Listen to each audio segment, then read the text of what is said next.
this computer, that computer, this operating system, that version of the How are you? operating system. All right, I That's think all. we're just going to go with the your cheat from before. Thank you.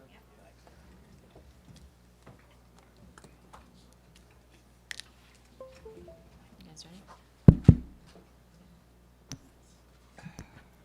Knock, knock. Who's there? No? So pay attention. You ready? All right. Good evening, everybody. We are going to start the work session for January 15th, 2022 at 5:30. I'm going to call this meeting to order. Can you have roll call, please? Commissioner Hewitt? Here. Vice Mayor Sui? Here. Commissioner Romanek? Here. Commissioner McQuaid? Here. Mayor Orndorff? Here. And if everybody would stand for the salute of the flag, please. I pledge allegiance to the flag of the United States of America, and to the republic for which it stands, one nation, under God, indivisible, with liberty and justice for all.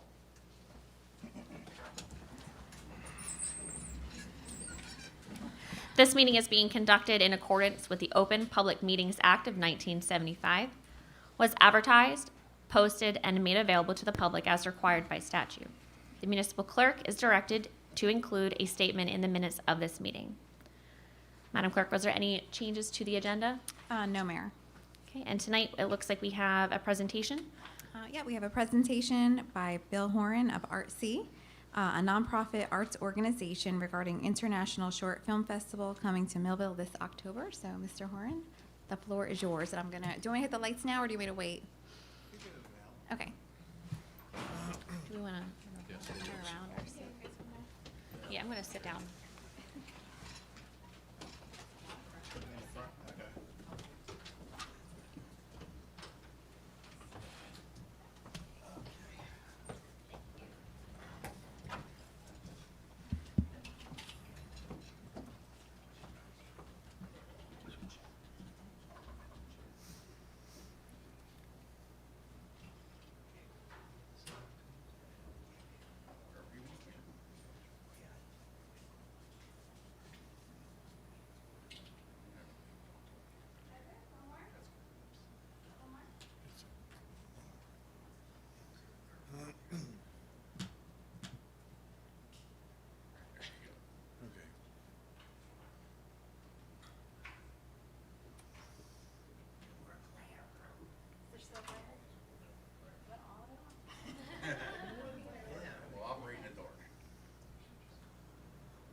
Ready?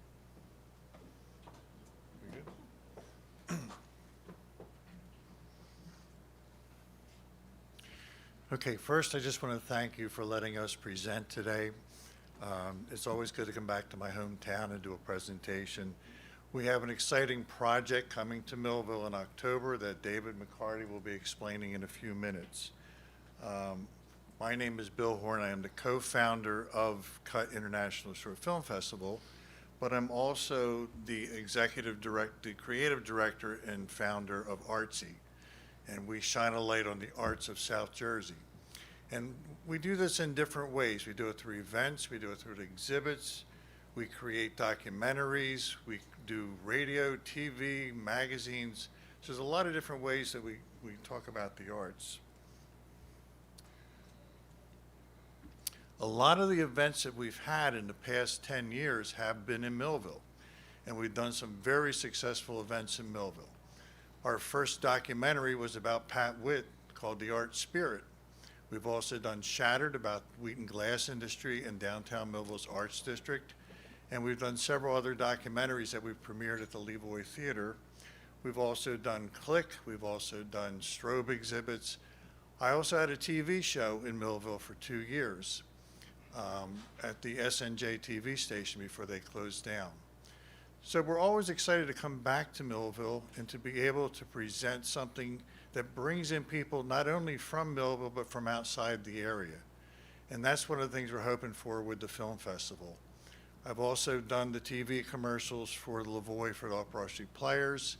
We've brought in South Jersey, the photo people coming in, the international photographers coming in. We've filled the Lavoie Theater several times. So this is another opportunity for us to bring something into town that we think will make a really big difference as far as the arts and what's coming into Millville. So at that, I'm going to bring on David Mccarty to talk about the film festival.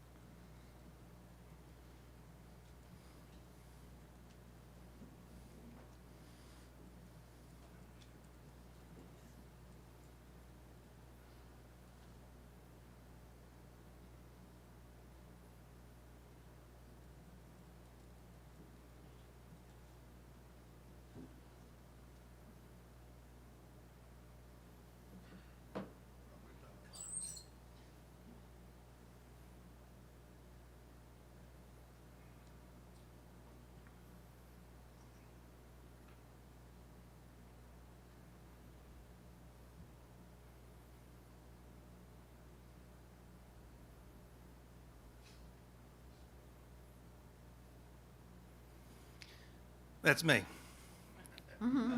My name's David Tom Mccarty. I'm the other co-founder, and I'm a writer, director, photographer, filmmaker, creative director, kind of a jack of all trades. I've spent my career helping brands connect with consumers through the use of creative storytelling.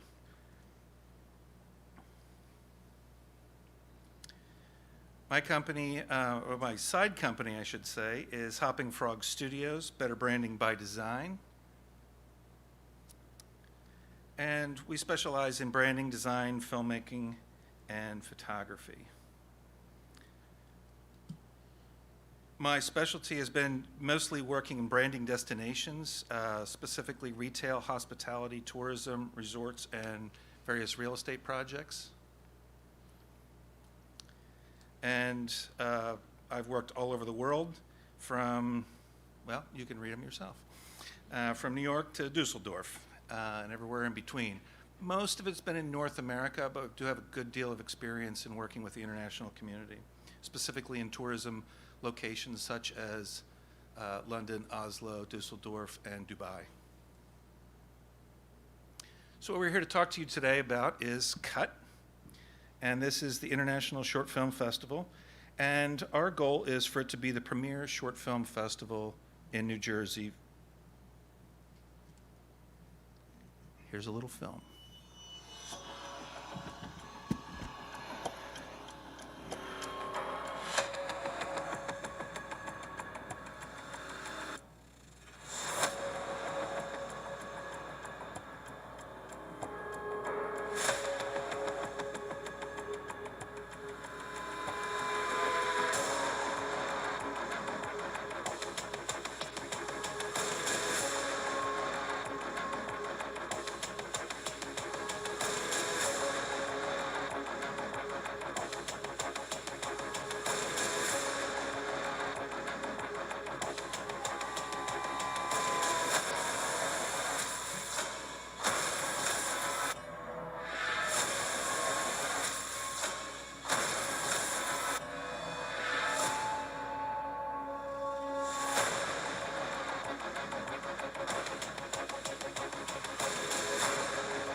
That's our little promo video.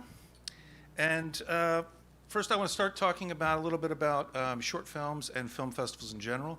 We are certainly in the midst of a golden age of short films, documentaries, things that are, we've seen the democratization of filmmaking with cheaper technology, less expensive film equipment, people have shot motion pictures on their phones.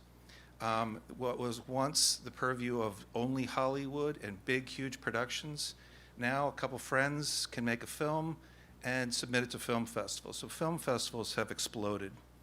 But the short story is especially interesting because it's the most pure of all storytelling. No room for fat. The short film is a slice of life, a glimpse into another world. This has an international appeal. Oftentimes filmmaking can be, we can get films from all over the world. I've seen a bunch recently from Persia and Israel, from Brazil and the Yukon Peninsula. So we have the opportunity to bring in people from all over the world to come to New Jersey, or, as we say, at least send us their films, which is a lot of how film festivals work. Small town charm. We thought a lot about where we wanted to have this film festival, and because both of Bill's relationship to Millville, his past history, as well as just the unique nature of Millville as a quaint, historic small town with a cool theater, we thought was perfect. It was in between the shore and Philly. We're a couple of hours from New York for international travelers. It's an interesting destination. North America currently hosts 70% of the world's film festivals. And 71% of the film festivals screen short films, 52% screen just feature films. October's busy. October is the busiest month, with 5 times as many festivals as December. Film Freeway is a portal that we're using. It's the largest portal of film festivals in the world, and it is how most film festivals, including Sundance, Tribeca, all the big ones you've ever heard of, actually have the films entered. In fact, even films for like short subject for the Oscars initially come through film festivals that come through Film Freeway.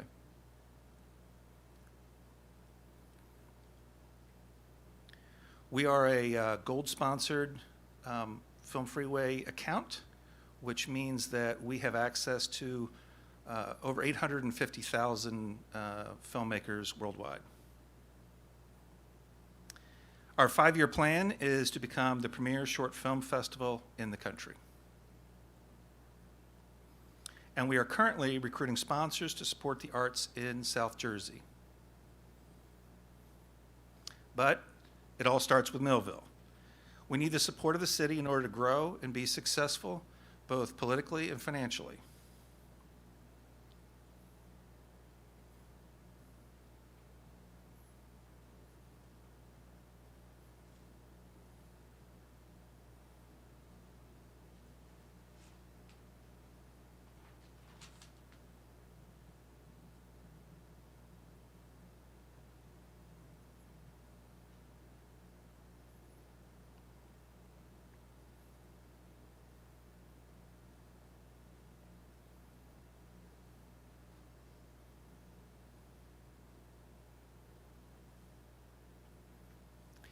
Now, while we can't argue that we are going to put Millville on the map, since Millville was here before the map, we would like to believe that we can have a great impact on people's awareness of Millville as a destination and as a place for the arts community.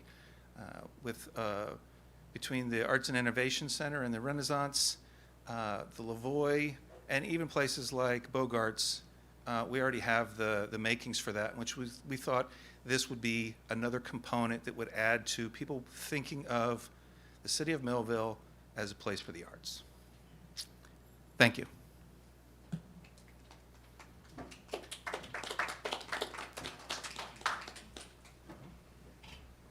Okay.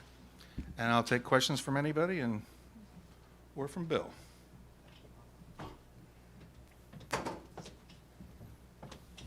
And thanks for moving down so you could actually watch it.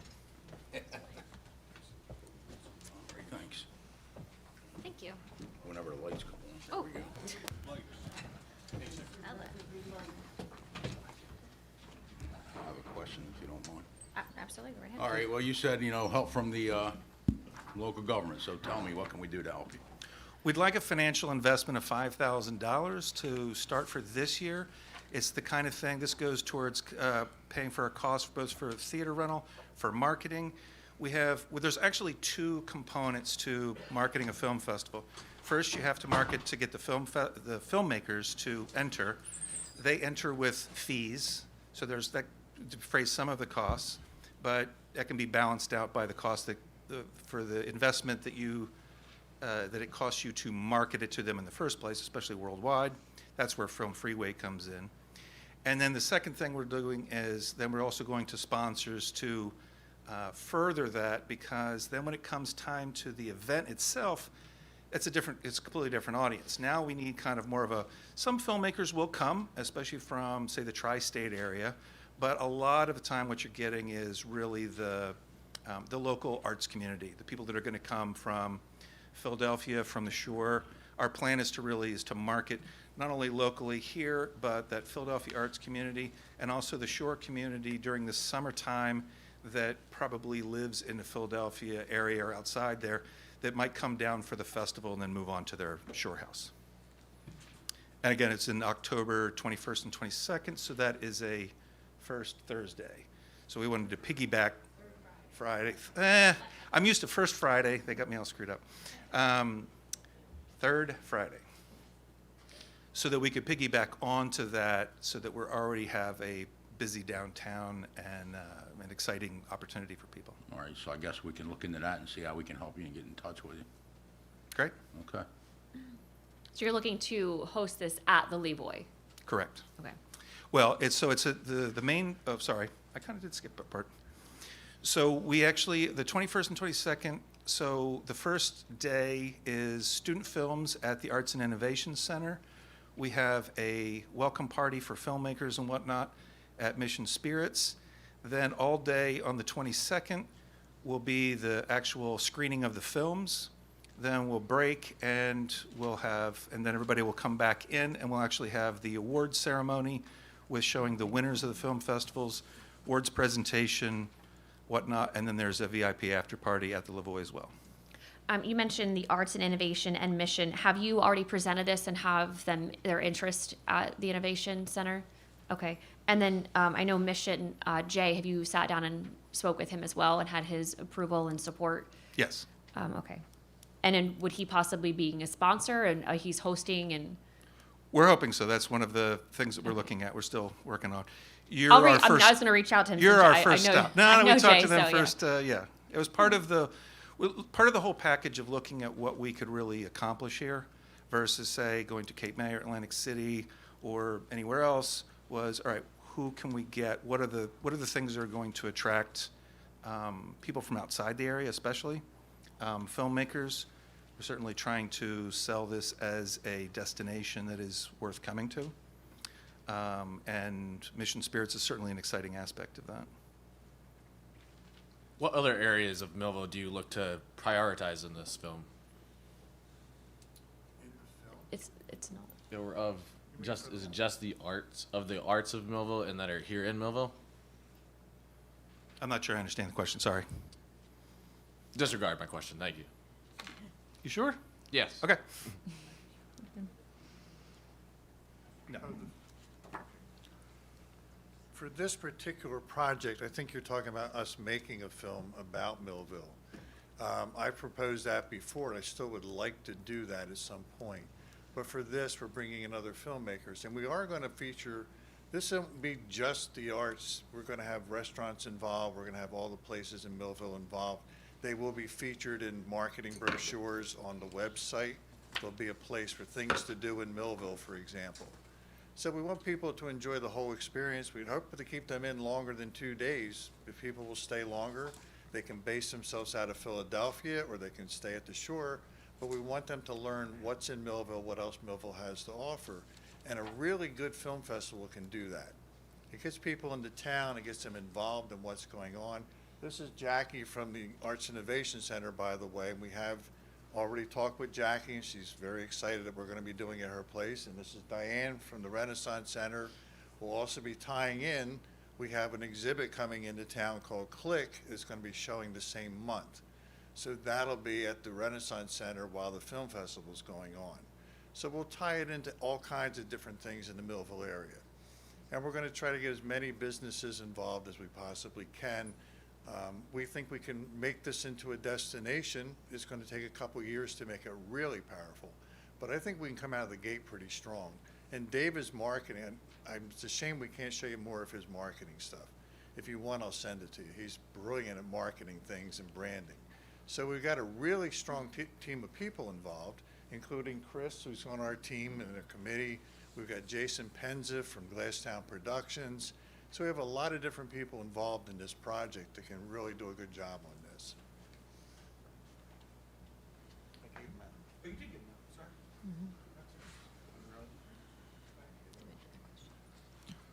Well, if you see us jotting some things down and passing them back and forth, we're already trying to figure out where we can get some funding, so that's kind of what we're doing. I thought you were just talking smack about Oh. us. I wanted to let you know, so. Yeah, our wheels are turning. I think I think because the city is so involved in the arts and there's a lot of support. I mean, you already have the support of the Renaissance and the Arts District and Mission, and I think other people would be interested as well. And I think maybe a little bit more information in our hands would be able to help us maybe help find those funds to see if this is something we can make possible. Sure. Yeah, so my background is obviously in marketing destinations, and so I've dealt with everybody from foreign tourism boards to large resorts, shopping centers, all kinds of things. And oftentimes we're using events to drive that traffic, so very familiar with that type of process of what you have to go through to do that.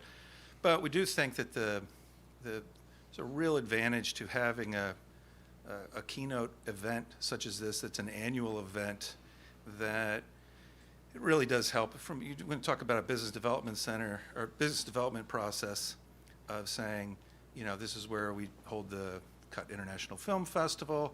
Now, first year, that doesn't mean squat, but subsequent years, it starts to actually mean something. What do you foresee or possibly need public safety-wise? Police?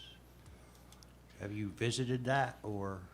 It's a good question, and it's something we really have to get into closer to film festivals. So when we start looking at, like if you ask me right now how many people we're going to get, anybody who told you they knew was lying to you, so we don't know.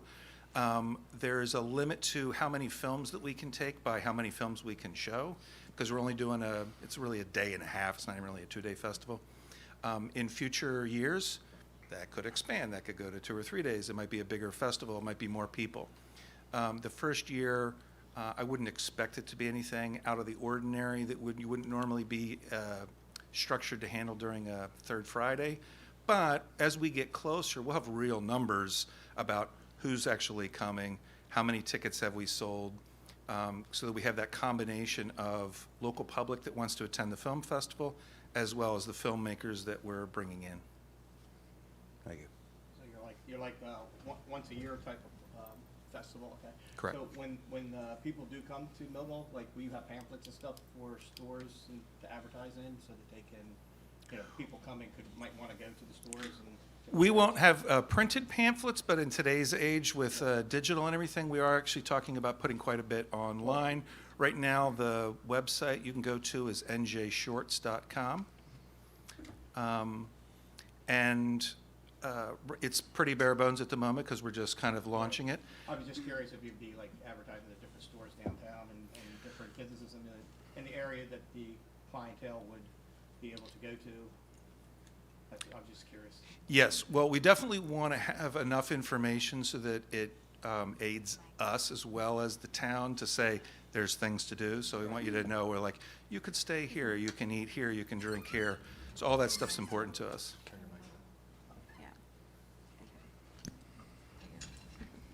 Thank you. And then on top of that, that's part of our sponsorship package that we want to have. We'll have multi-tiered sponsors. We'll be looking at large sponsors, you know, big key name sponsors, but also smaller ones. And there'll be all kinds of opportunities from online and digital, social media, as well as even we've talked about interstitials between the films at the festival itself. So we want to have a good quantity of and range of options for people so that anybody could potentially be involved. Okay, thank you.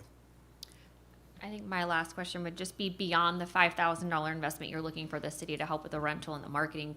Would there be anything else expected, maybe down the road that you're like, oh well, now we need this too, just for us, so if we're able to come up with this and find this, and or if there's more, so we're prepared. Is there any? I wish I had a better answer, but the real answer is at the moment, what we're hoping for is your support so that, because oftentimes you don't know what you don't know. So the things that might come up, it's like, oh, would we need something like that? And I don't think from a financial standpoint, but just so, did we need additional, do we need to close the street? I don't have any expectation of that at the moment, but that you were already aware that we're not just doing this without you. We can just rent the theater. So we're going like, all right, we want the town involved so that everybody's, and all the players and all the key stakeholders are really involved in going like, let's all promote this. We want this to be successful because it's a codependent relationship. So this is the first film festival that you and the company has ever hosted. Correct. So there's just an unexpected.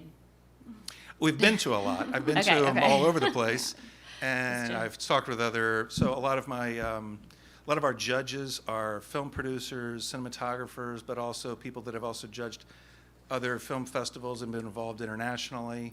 And so we have a lot of stuff to draw from, but yeah, we can't speak. Now, Bill, on the other hand, has done quite a lot of events, not only in Millville, but elsewhere in the arts. So it's not completely unusual, but it's still a little bit different. It's a film festival. And we're trying to, one of the big differences is that rather than doing something with the arts where you're purely just, like say you have a gallery show, we're actually bringing people in from all over the world, potentially. Can And at I- least they're films. Can I make one suggestion? So in Philly, they've done a film festival similar, or showed a film using the side of the Comcast building. So if, like, for that short amount of time that you guys have, if you wanted to do something in the Lavoie and then outside onto a building, just the thought. So yes, we're already, that's Okay. already on our list, is Awesome. to actually do clips and whatnot. In fact, I've done this in, where did we do it? We've done it in Los Angeles and we've done it in Calgary, where we, like after a Calgary Flames game that came out, there was a big, large building. We had a large projector that was actually out of a van that was Right. projecting like a 15-story image. We've done that all over multiple cities. We're going to do this a little smaller, but what's the side of the building? Oh, it is the side of the Levoy, yeah. So we've talked about actually projecting stuff on that, actually more as a promotional. Not as a presentation, I wouldn't do that to somebody's film, because Right. not quite the optimal vibe. thing, but as a, just as a fun element, and with a little bit of music and just kind of like a visual art show, yeah, we think that'd be great. Good idea. We already had that one. One little thing to add, talk about on the street, things going on for the third Friday, but I was already talked in our meeting, like, to make sure we have more of the street performers out there for third Friday. We often do on the plaza, the Village on High, and a few other places, but because we know this is happening, people coming to town will say, hey, wow, this is a cool place, look at this stuff happening. Little do they know it's a third Friday, it's an extra, but it, gets the point across that there's a lot, we call them buskers sometimes, where different things, but mainly music. More Right. music on, more things happening, lively, so. We call it activation, in our business. So we're trying to activate the street, activate different areas. And I think as we get closer, and as even in the first year, but in subsequent years, assuming things go well, then you're talking about, expanding. And then sometimes, now you're going down side streets and you can expand to other things and you get more people involved. But oftentimes, first year is really a proof of concept. So that everybody goes, oh, how come I wasn't involved? We asked you, you didn't respond. And it's like the next year and the next year tend to be, the real game changers. Anybody else have anything else? Sounds exciting. Can you just, I'm sorry, can you come to the mic if you don't mind to speak in the mic so we can everybody hear you? Thank you. Thanks again for having us. Is there a resource that we may not be aware of that the commission has or the city has to offer? A portal for resources for us, for anybody coming in with something like this? Where we might be able to reach out to the community, through the city in any way? Do you have maybe a database of potential sponsors or anything like that? That's a good question. I'm not Probably quite not, sure. not that I'm aware of. Yeah, no, I'm not that we would be aware of. Maybe, Jeannie, would that be something that you could? What about the chamber or anything like that? Yeah, I That'd mean, be the a great chamber would resource, be yeah, the the chamber. great source that would, the local businesses, and if And we is have there a poten- member of the Chamber of Commerce here, if he doesn't mind coming up and speaking. That'd be great, thank you. Put him on the spot. Yeah, and I don't speak for, so, I'm sitting here listening with my wife, who's also a member of what? The Riverfront Renaissance? And, so everything about the festival is wonderful. Like, I don't have any questions about that. I think it's wonderful. But, you hear like $5,000 from the city. I don't know that, I think if we see the whole project, like the whole plan, I think we can raise money other than just the city of Millville chipping in money. I think that there's a lot of local things like the hospital and, not to just pick on that, but the electric company. There are people that sponsor things, or maybe we can get grants or something. So, I think there's so many possibilities that if we work this, I love the idea of this. My son did film festivals. It's like Joe and I have talented children, but I was involved in the film festival side with my son. So like I'm all for this, and I love the idea for the city, and I love it for Third Friday, and we can come up with some other things, and we already came up with a band to play. So, but maybe rather than They're really just- good too. Well, that's one of the things we were looking at is grants. Yeah, We were looking That's at what we're, grants right thinking. away, so. Maybe, I'm not saying this, but maybe if the city committed to doing the thing, and if it was an emergency, maybe, but I think we could, if we see the whole plan, I don't know where you get your sponsors from. So maybe there's other places we can get sponsors from Is he as well. volunteering? I think you're volunteering. No. I don't mind. I'm not the best person for that. I think it would be interesting if I'm gonna. I can't commit the chamber either, but. Yeah, see, if we. That's could what I'm present thinking. to the So chamber. if Bill and Dave could come to the chamber and present, that might get a little bit more of the sponsorship and getting the city involved in it. Mm-hmm. So like Mr. Merlin said, that we don't necessarily need to have the city provide or donate or I just, invest that $5,000. You might get the support of the city, and that will also help with the advertising later on. So part of this is easy, like you said, because you just rent the Leroy. So we already have that. That's the key right there. So we have the location. We have a lot of assets to pull this off. So I love it. And I'm not volunteering. Well, we love you. We know that you love the music and the arts, so I know you'll be very involved. All right. Any other questions? No, but we want to make sure we get you the contact information for the chamber, so that way you folks can at least get in contact with them. And I'll just clarify one more thing off that.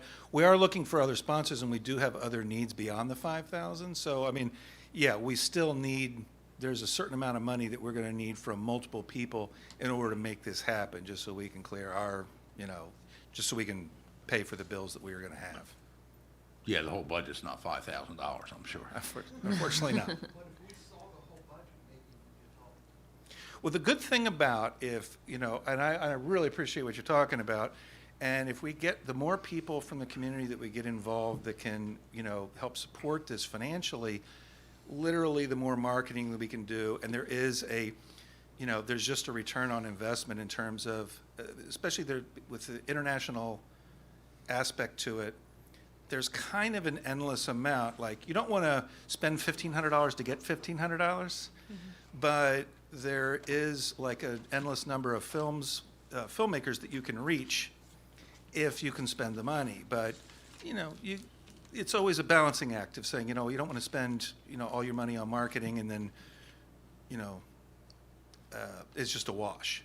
So we want a successful film festival.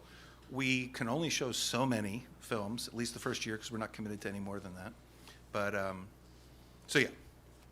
But anything that we can do actually just adds to the number of people that we can bring into the community and the likelihood that I'd love to be in a position where we're turning films away and you can come next year. And now people really want it. So the more that we can build that up, now we have to go to a 2-day festival, that kind of thing. I think if you could get maybe more of a solidified like game plan for us, your projected budget and I guess overall game plan, the days of how it's going to be, structured, just so we know. That way, when we're speaking to other businesses and or investors, and if we are looking at different ways to get funding, that we have an understanding of what it really is about, and that way we can say, okay, well, is it something we can actually get a grant for? Would it qualify for something like that? So the more information you can give us is going to be more helpful for us to decide, and also in other businesses. So I think if we could get that, then we can obviously move forward. And we're putting together a sponsorship package thing anyway, so it would probably help. It'll probably have a lot of the information that you would want in there. Yeah, that would be Yeah, perfect. that'd be great. Perfect. The giant elephant in the room. Why Millville? So it's a combination of multiple things. We wanted it to be in South Jersey. Excuse me. We wanted it to be accessible. It's not too far. I live in Cape May. Bill's in Linwood, but he's from here. We know these ladies, so we've done festival. Bill's done a lot of work here. We had just shown a documentary that I was actually a subject of, that Bill did, that was just here. It was the first time I was in the Lavoie, and he mentioned, I'm like, oh, that would be cool. Familiar with Bogarts, was kind of like, all right, this could be a cool little, this is a good town. It's got the right mix of pieces. If you just had a theater, that's not enough. If you just had a town, that's not enough. If it was farther outside of the mainstream, like this is off 55, I can get people here. If it was too many things, then I'd have to find somewhere else. And I think it's kind of got enough of an edginess to it, this is me personally, that I think that it's attractive to artists.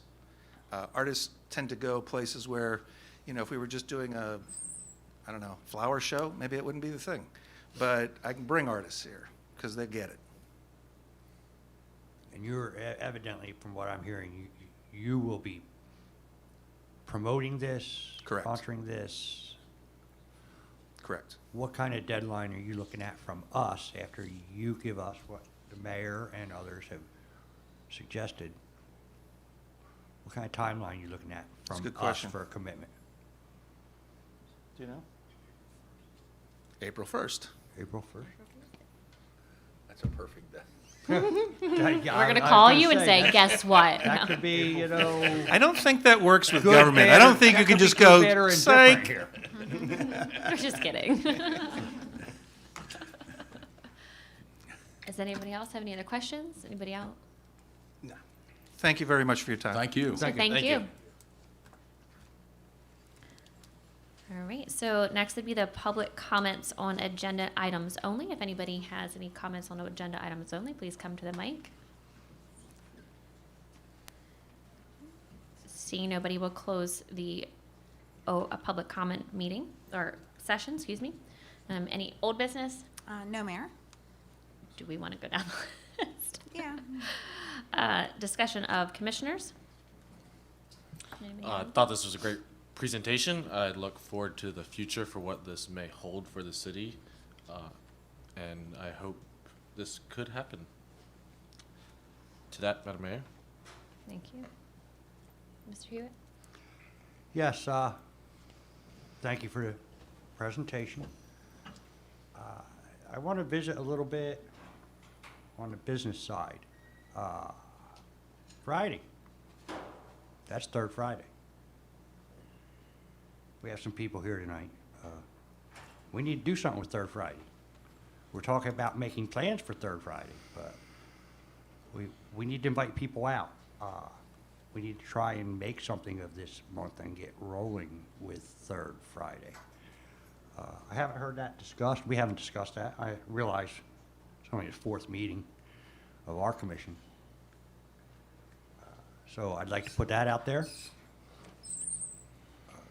one minute. Once we You'll get have done- one more portion. Yes. You'll have one more opportunity. Yeah, you're good. No worries. With that said, I'll repeat this later in the regular meeting. Bogarts has been mentioned. Myself as a commissioner, as a candidate when I was running, I spoke of taking myself to the public. I'll be at Bogart's bookstore at 10 o'clock Saturday morning till 11, maybe later. It'd be nice if it's later, if people show up. Informal discussion, talking, thoughts. That'll be this Saturday from 10 till 11 or whenever.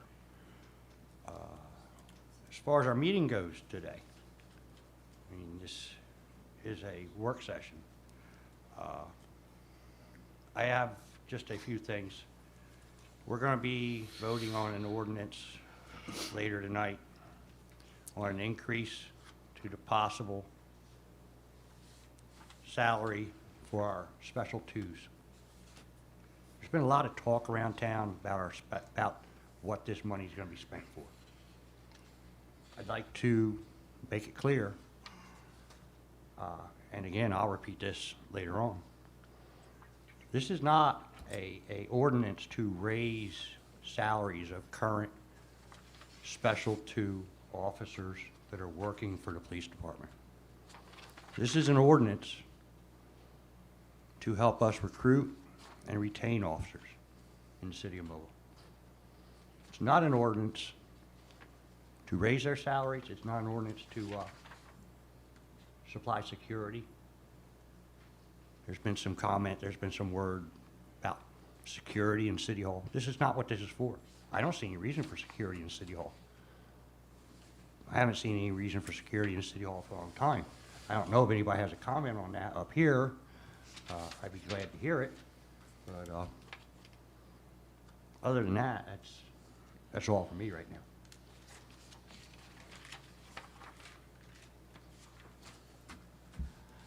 Well, I thought it was a great presentation, and I can see his point where he says Millville is strategically strategy, for people to get here. From 49 to 47 conjunct together, 55. I mean, you can bring people in from all over. We're great assets for that. Also, Third Friday, I mean, I thought it was a great activity. To me, it seemed to kind of dwindle down towards as years went on. I was there in the beginning I was a class 1 here, but we patrolled the streets, and Harvey actually blocked off High Street from Main to Broad, which brought more people in because you had no traffic going through. And we had the Second Street wall and the Cedar wall for them to go to. So that actually brought more activity in when we blocked off the streets, believe it or not. And officers patrolled it and kept the riffraff out, and people enjoyed. So I hope we could get back to that again. I don't know if public safety director can do that or not, but it would be nice to block it off for that 1/3 Friday for a few hours anyway, as we did before in the past, because it will bring more people in there.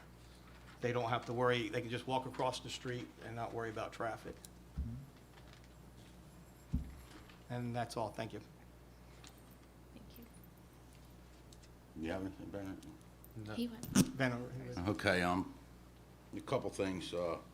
First, great presentation. I'm excited about it. I remember the TV show. My daughter was on it once, so for that, I still appreciate that. As far as security in the building goes, we probably shouldn't reveal anything about any security in the building. It's better if it's a surprise, whatever it is, to anybody that may be trying to do something. The effect of the ordinance will raise that salary, although that's not the purpose of it. That is going to be an effect of it. I wanted to clarify that. I also spent some time with Mr. McQuaid this week in engineering, and he learned a few things there, so that's good. Next week, I'll have a little more on the agenda session concerning the ongoing projects going on in engineering and how they relate to the stuff in economic development, et cetera. So with that. Very good. Thank you. be the fifth to say that it was a great presentation. It's very exciting to see.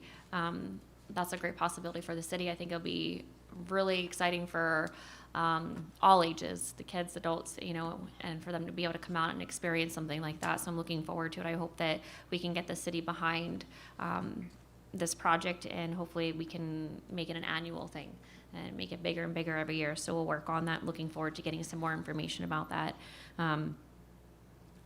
So yeah, I think that I appreciate everybody coming out for this evening. And so far, so that's all I have for tonight. Any new business? No, Mayor. All right, and we'll go into the public comment portion. We've now reached that public comment portion of the meeting. Anyone who would like to address the commission, please come to the podium, state your name and address and your concerns. Please limit your comments to 5 minutes. Thank you. Hi, Diane Roberts. I'm 1806 Mountain Drive, Millville. I'm the director at the Riverfront Renaissance Center for the Arts for 7 years now. I was there at the beginning, you know, when the whole downtown arts district became a thing. The Art Center was renovated to be what it is. So it's actually the 21st year that the Riverfront Art Center's been there, which is 21 years of Third Fridays. So, you know, we've had our ups and downs. And based on what's currently going on the last 2 years with the pandemic, luckily, the Riverfront Center continued our programming online from March of 2020 till August of 2020. We reopened and started our Third Fridays. And again, we're the anchor where we are. So we are always busy with new artists, new exhibits.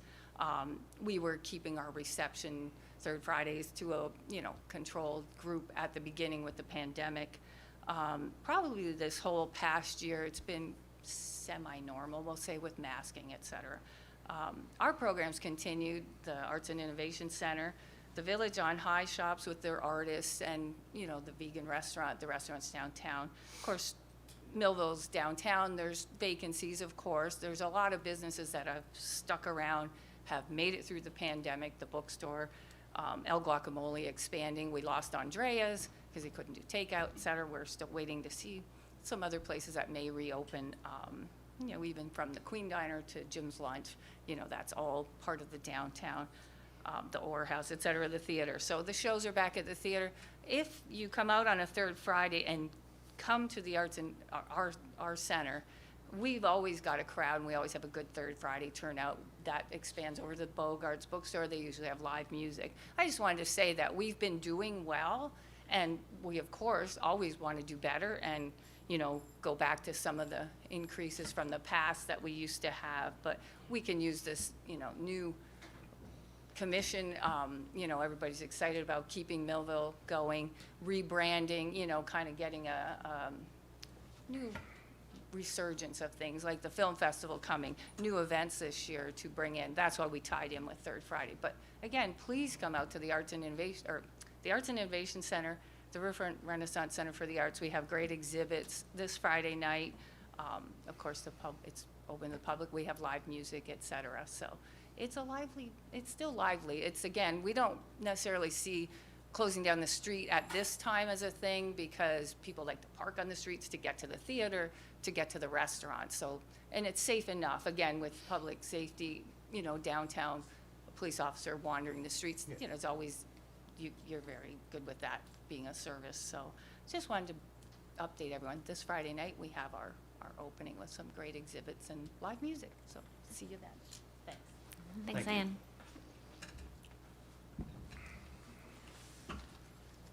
Good evening, Commissioners. I hope everybody's having a good day today so far.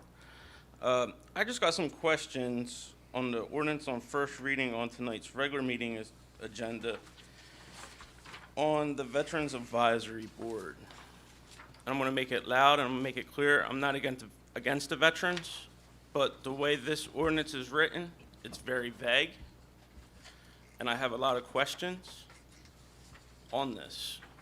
And maybe I can get answers, or maybe it'll make you guys think of answers for my questions. The first one, what are the scope and goals of this advisory board? Number two, and if you want to answer, you can just cut me off any point in time. Why do we need an advisory board to advise the city commissioners on the laws at the county and state level?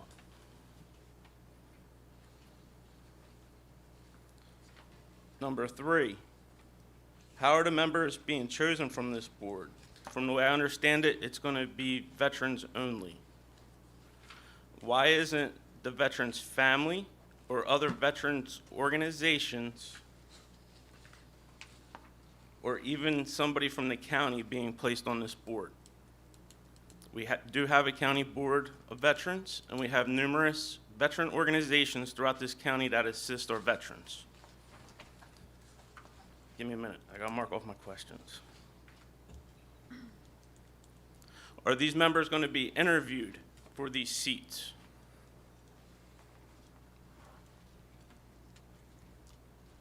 Why isn't the city amplifying the other numerous veteran organizations in the county, along with the County Board of Veterans?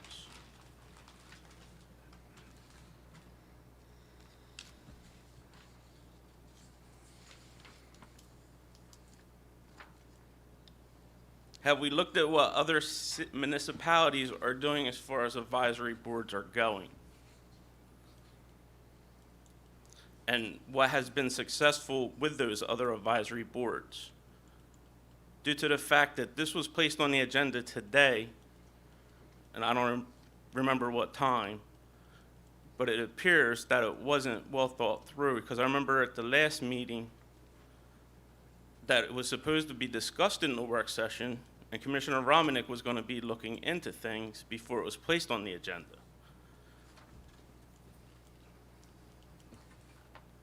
How will this advisory board affect the other efforts that other organizations in this county are doing along with the County Veterans Administration? We have a total of 1,506 veterans in this city. And I'm just wondering why all of a sudden is the big push for this advisory board?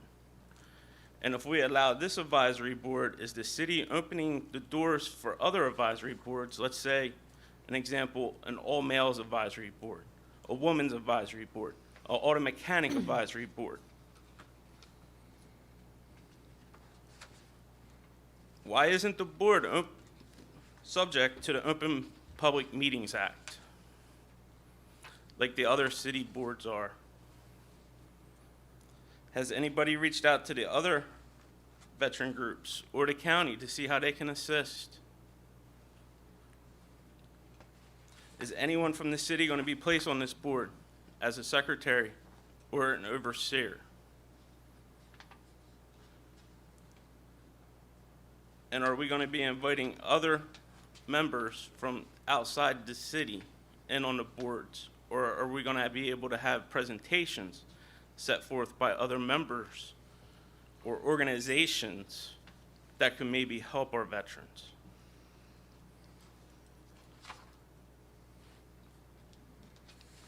Thank you.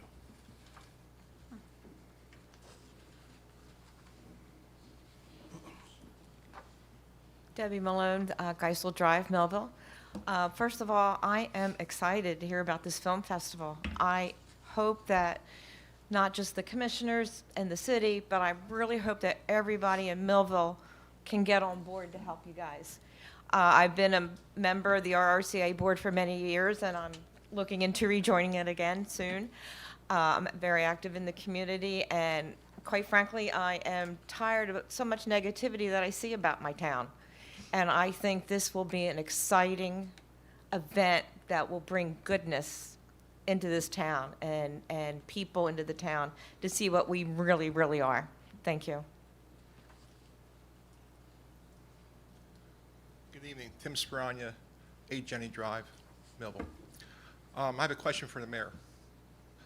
When this advisory board for veterans was brought up, he referenced Mays Landing, right?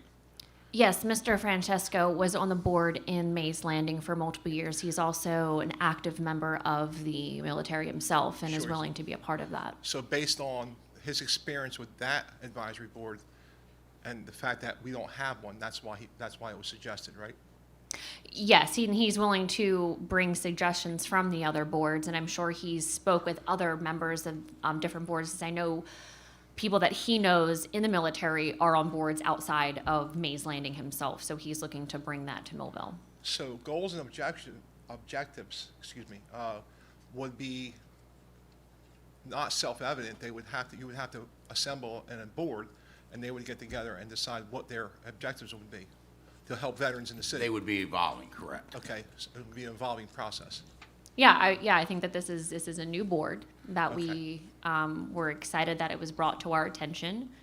It's going to have to evolve, and I think that the members of the community, the city, the veterans are all going to be able to have an input on that. And as of, I guess, last year, the veteran services that were in Millville, it was decided by the VA, I guess, in Newark or Philadelphia, that because based on the size of it, they moved it and combined it with Vineland's, right?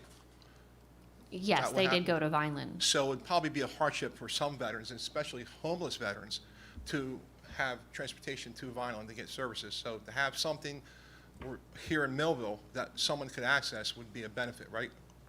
I think it'd be great to have something in our town for them to be able to reach out and contact somebody. I wanted to comment on the Arts Festival. I really, really am excited about that also. Okay, I'm into the arts, I play music. But as anybody who invests something, they want to see what the return is. So in the projection of the festival coming here, is there a way to, I know you can't have concrete numbers, but say, hey, if we do this much, this is what the economic impact would be on the city of Millville. Is that something that you guys can project, or? Something that we're working on, and we'll know more about that in a month. Obviously, more marketing you do, which is based on the money you have, is, okay. Thank you, guys. Thank you. Thank you.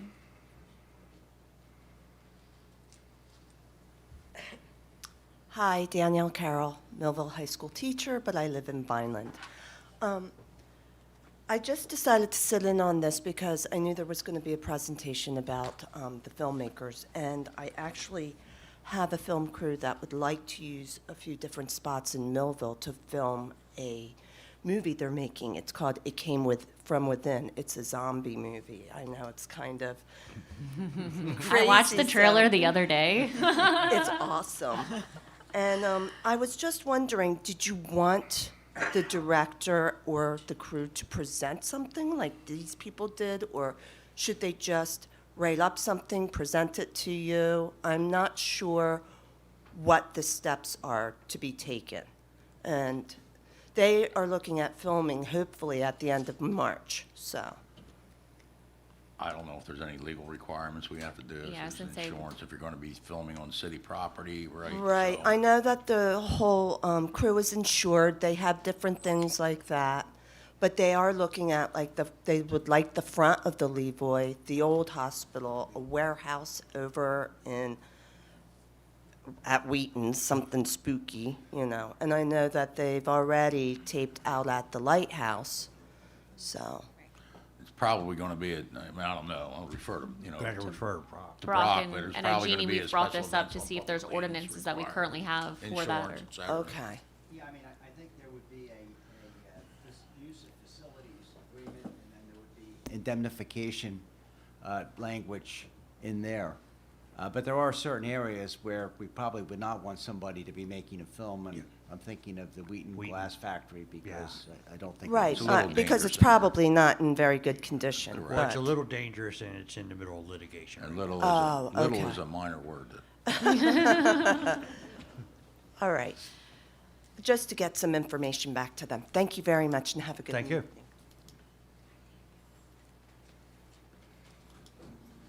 okay.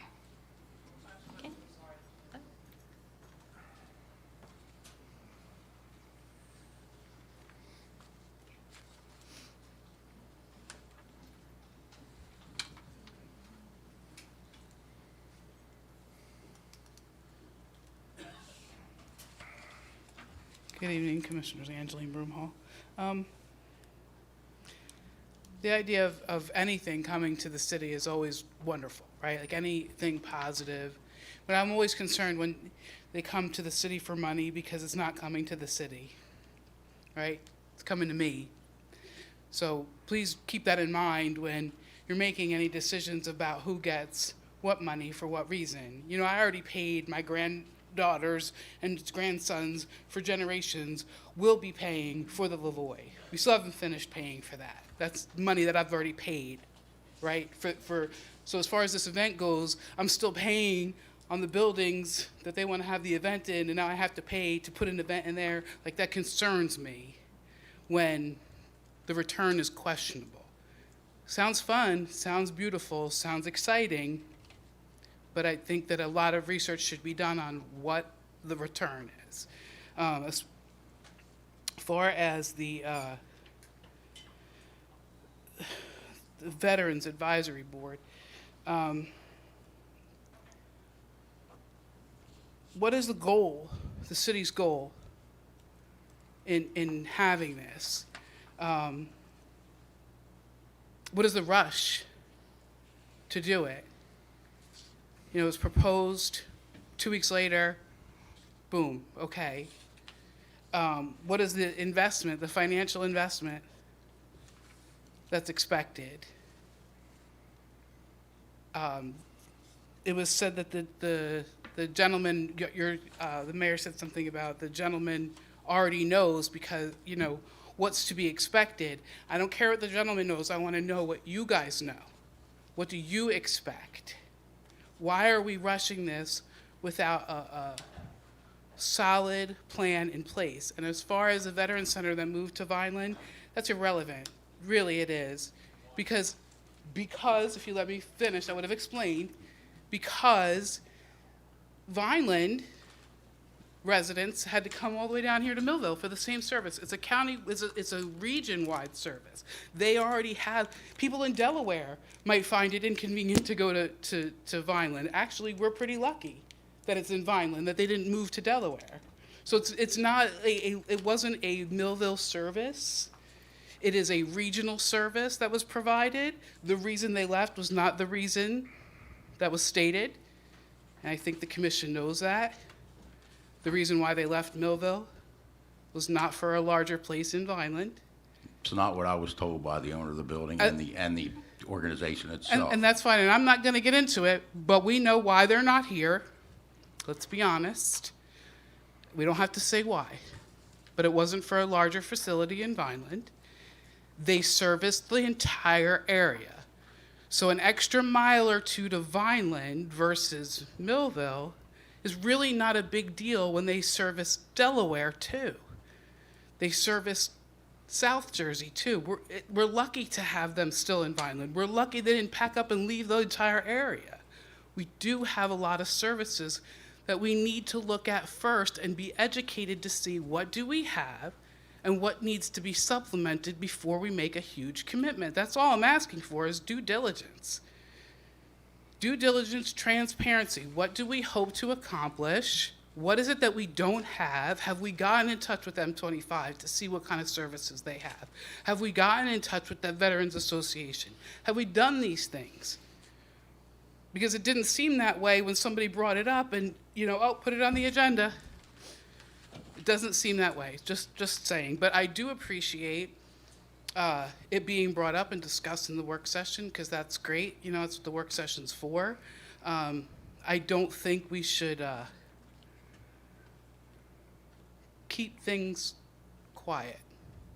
Transparency is important, whether it's this veterans thing, whether it's security, whether it's what we're investing our money in. Things need to be transparent and open.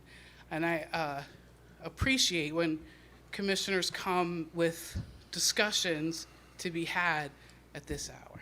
Thank you. Thank you. If I may. Yeah, whoever is gonna make your comment. First of all, you asked what isn't available to veterans. I'll tell you what I have seen with veterans that they don't often get, and that's the ability to write appeals to the VA for medical benefits. It's also the large number of homelessness and drug use by veterans that have pretty much given everything to you guys so that you can get up here and you can talk, so that we can host Artsy and a movie festival. Millions of things, all of our freedoms, you owe to them, whether you agree or you disagree, you do. So I'm going to do everything I can to help them, and this is one of the things I can do. So I'm going to do it. And that's all I got to say on that matter.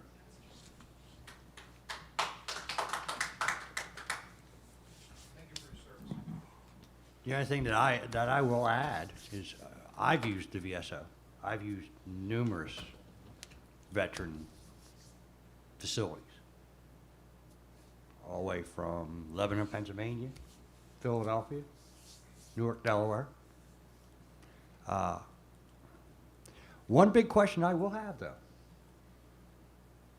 actual liability. We need to check on it. How do we verify? I mean, I'm a veteran myself, but there are things we do have to look at. How do we verify a veteran status? How do we find out what we can offer? It won't take much. COVID will make it take a lot. But I mean, I can't even get a hold of a VSO officer right now. There's none available.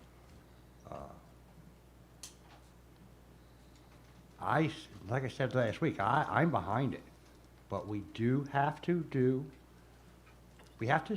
look at the legal ramifications if there are any. If there are not, that's great.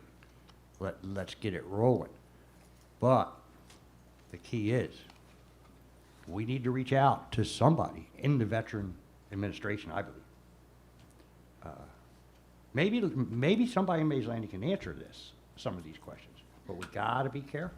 We are talking about a federal system. And that's my only concerns there, because being a vet myself, I am for everything we can do for the veterans. And that'll be all. Thank you. Yes, just to clarify, what the board is, whether it's going to be names put on the board, whether there's a division behind it of members, that's what's there at Patriots Park now, is recognizing who's a veteran in our city.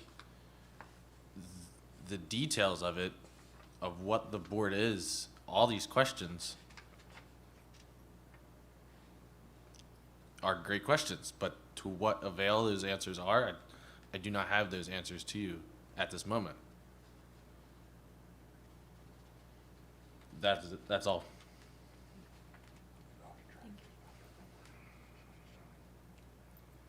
I'm not going to comment right now.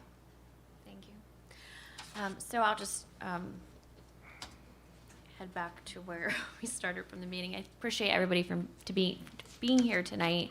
Again, I think the work sessions are important. Just as Angel said, that we need to have these, and I appreciate it. I do. I really do. I love hearing the negative. It helps us grow. And if you don't have somebody bringing those ideas to our attention, maybe we don't think about them. So it is a good point, and we do appreciate it. And I think that, I will be honest, I probably won't be a part of this board. I think we have Ben, Suey, and Hewitt, who are vets and have been involved in the military. I think that they're going to do a great job in involving the community and the veterans in the community and outreaching and getting all those questions answered. I will say that I don't know what time this was put on the agenda. I think that this was added a little bit later. I'm not quite sure, but I didn't get to review it myself, so I actually have some questions as you were bringing them up, as far as the verbiage. Where did we get this from? Where did the ordinance come from? So let's make sure that we are going over it and again, answering the questions that you had. And so I think that the board up here will be able to get back to you, and it will take some time, I'm sure, because it's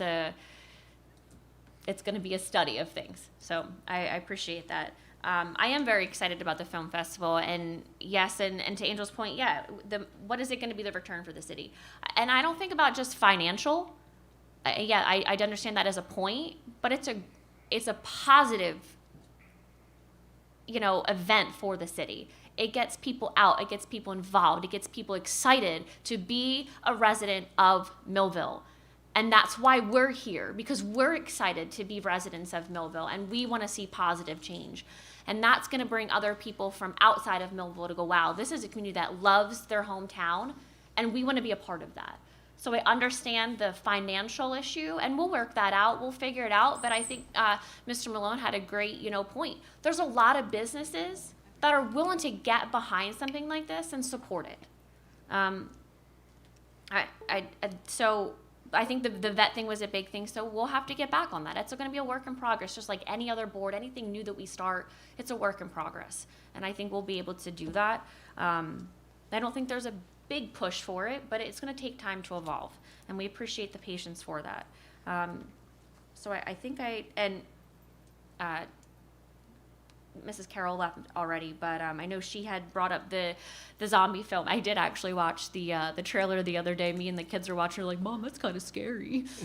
Bridge is like, can I be in the movie? I was like, I don't know, Bridge, but I think that's pretty neat that somebody wants to come here and film Millville. Like Millville, that's pretty neat that we could be in a movie. So that's exciting. We'll speak to Brock and Jeannie. We'll check that out and see if that's something that's possible, because that's another really cool opportunity.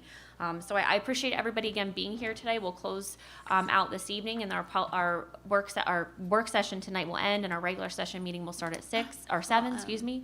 So. Well, we're going to go into a Oh, resolution. what you have here, yeah, the Go into a resolution. closed Sorry, I session, forgot then to we'll- flip right. the. This is part of the work page here. session. Mhm. Yeah, the resolution. Sorry. So we'll close the public comment. Go into the resolution. Okay. So we just have a resolution authorizing a closed session meeting to discuss the following matter: Harrison Kramer versus City of Millville et al. Under ongoing litigation and attorney-client privilege. Move the resolution. Second. I have a first and a second on resolution WS or work session 1. So roll call, please. Commissioner Hewitt, Yes. Vice Mayor Sui, Yes. Commissioner Romanek, Yes. Commissioner McQuaid, Yes. Mayor Ornbar. Yes. Okay, motion carries, and we will be back.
just need a motion to close the work session. and Make a then- motion. Thank you.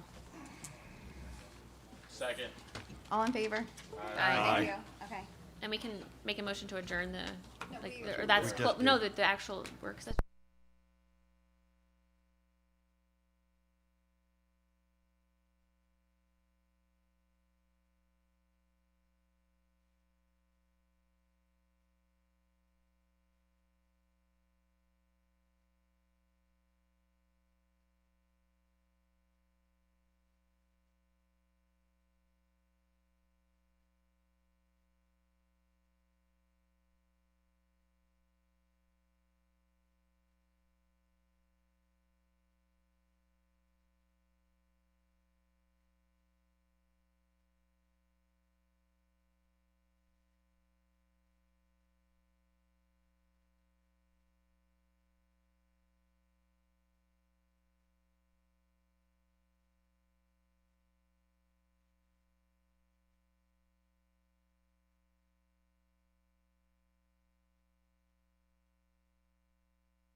It's 30 seconds. Takes a minute. Takes a minute to warm. There we go. Now, We're in now we're on. business.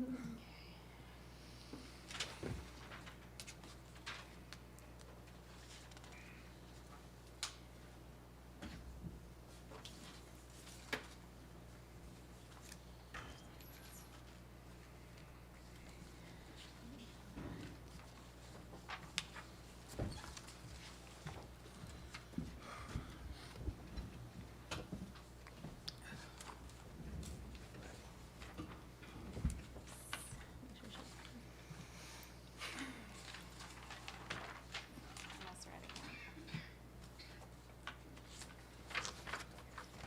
All set? Good evening, everybody. Thank you for coming to the regular session meeting for February 15th, 2022. It is now 7 o'clock, so I call the meeting to order. Roll call. Commissioner Hewitt, Here. Vice Mayor Sui, Here. Commissioner Romanek, Here. Commissioner McQuaid, Here. Mayor Orndorff. Here. And if we could stand for the salute of the flag, please.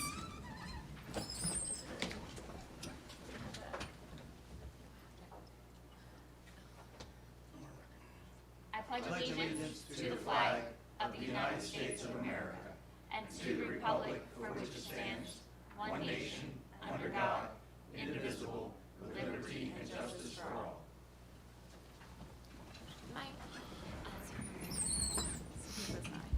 Don't want to be rude, but is Pastor Alec Brandt here? Okay, so I didn't think so we missed that one tonight.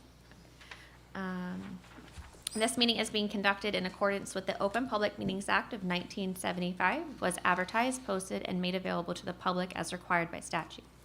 The municipal clerk is directed to include a statement in the minutes of this meeting. Clerk, has there been any changes to the agenda? Yes, Mayor, we had 2 additions this evening. We had the addition of an ordinance on first reading, item number 2, amending the municipal code, chapter 2, administration, adding article 24, establishing a veterans advisory board. And then item 2 on the consent agenda, which was item number 6, authorizing a tax sale, authorizing tax sale certificates held by the city to be foreclosed by summary proceedings in rem as by NJSA 54:5-104.29 through 54:5-104.71. Thank you. Tonight, we do have a presentation from the Holly City Development Corporation, so I'd ask Heather Santor to come to the mic. And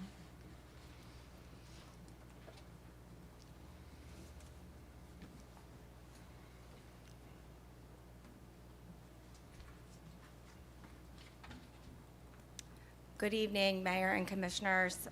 As mentioned, my name is Heather Santoro, and I'm the Executive Director of the Holly City Development Corporation.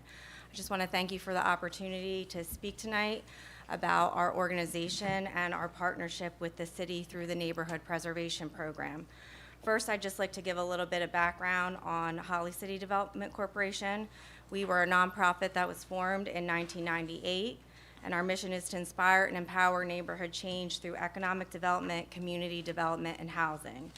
As an agency, we've been around for over 24 years, and I would just like to briefly reflect on the last 6. Some of our accomplishments include in the areas of economic development, pre-development for the Arts and Innovation Center, which was a $7.2 million project that brought part of a college campus into the city's downtown. Development of the Creative Enterprise Center, which was a $1 million investment that provides co-working space for small businesses in the city's downtown. Pre-development of the Complete Care building in the 500 block of High Street, which was a $6.6 million investment that brings medical services, again, to the city's downtown. We briefly served as the economic development team as an interim for the city, and during that tenure, we had 6 projects in various stages of redevelopment at the Hurley Industrial Park, totaling 141 acres. And if all of those projects were to come to fruition, it would be $3.5 million in land sale. We also, during that contract, wrote a grant for the New Jersey Economic Development Authority, which was a planning grant to reimagine the city's downtown district and what that could look like. And that grant totals $50,000. And we worked on 45 other projects during that seven-month period. We also developed a pilot program during the COVID pandemic that helped 56 small businesses receive either grants or forgivable loans through various funding, both city and funding that was received by Holly City Development Corporation. In the areas of housing, we've invested approximately $80,000 in housing rehab grants, $138,000 in addressing abandoned properties and demolitions, $65,000 in housing and lot acquisition. In the area of community development, we have hosted Play Streets for the last 7 years. This will be actually the 7th year. So for the last 6 years, we hosted Play Streets in partnership with the city. And we ran a family strengthening initiative program that served over 600 families and helped them achieve over 2,000 goals in the areas of child well-being, healthy relationships, financial stability, and community. We have done neighborhood improvement grants, murals, establishment of a 10-year plan for Center City. We've been addressing food insecurity for the last couple of years, delivering over 3,000 meals each week to families in Center City and other neighborhoods that did not have transportation to get the school meals from the school system. We partnered with Help and Hope to deliver food during the pandemic as well.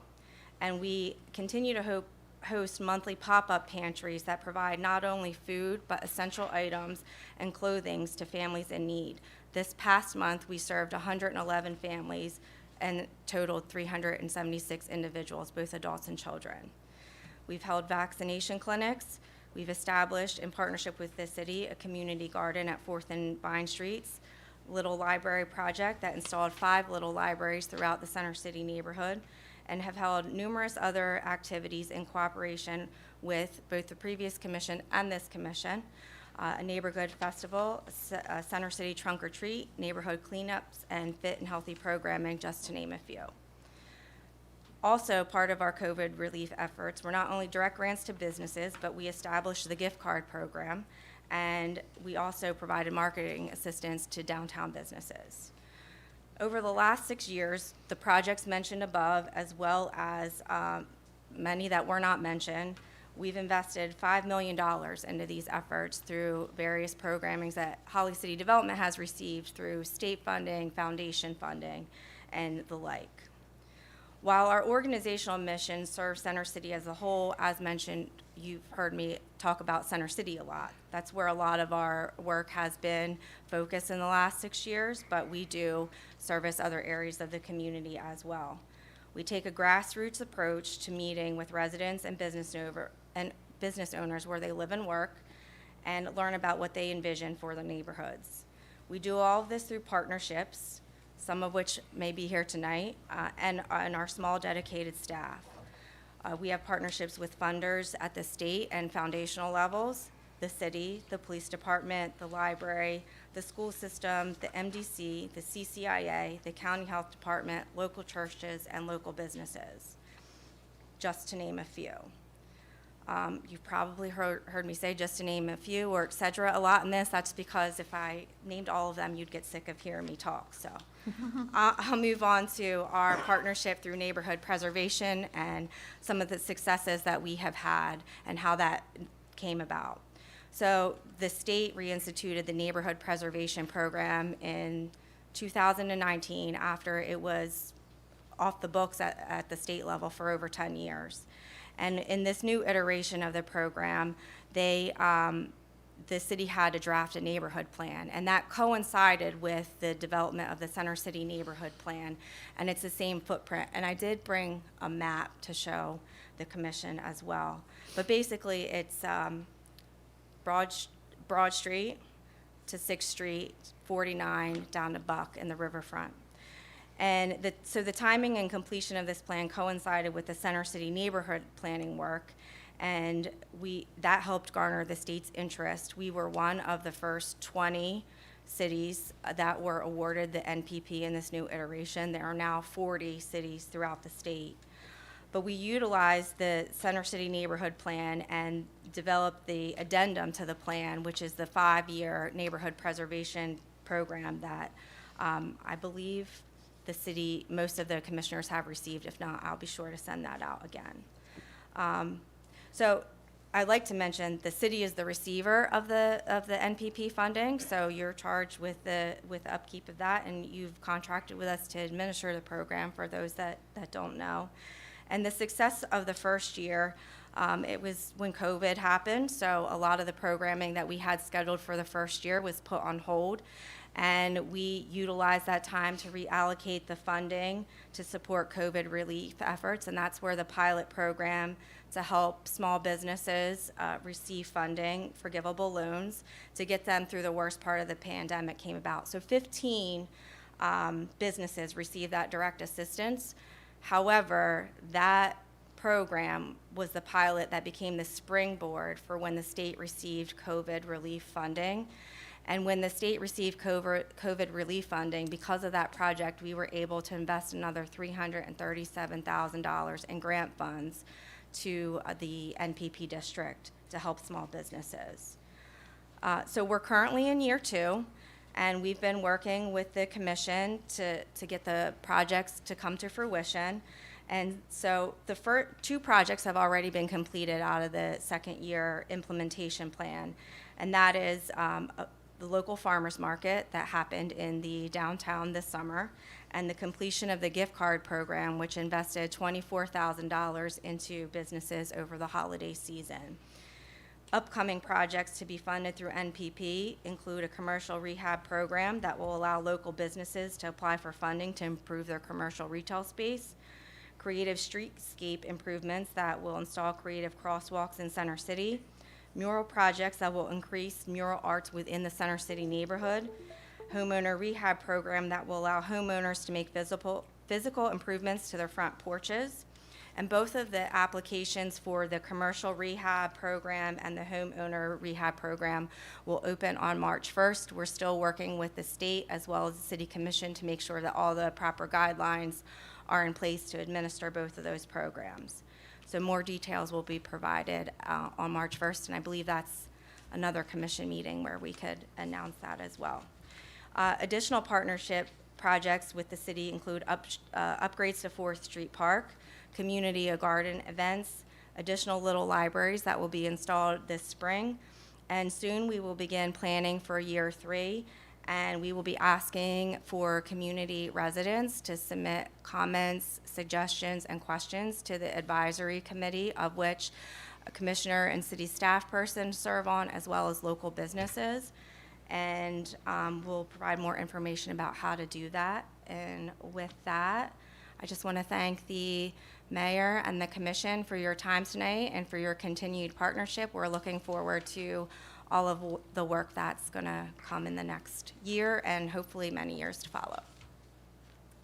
Thank you. Thank you, Heather. I appreciate it. And thank you for all that, Holly City Development Center does for the city and your support and the lovely people that you brought with you and support the city as well. So we appreciate it. No problem. Thank you. Do you guys have any comments or anything?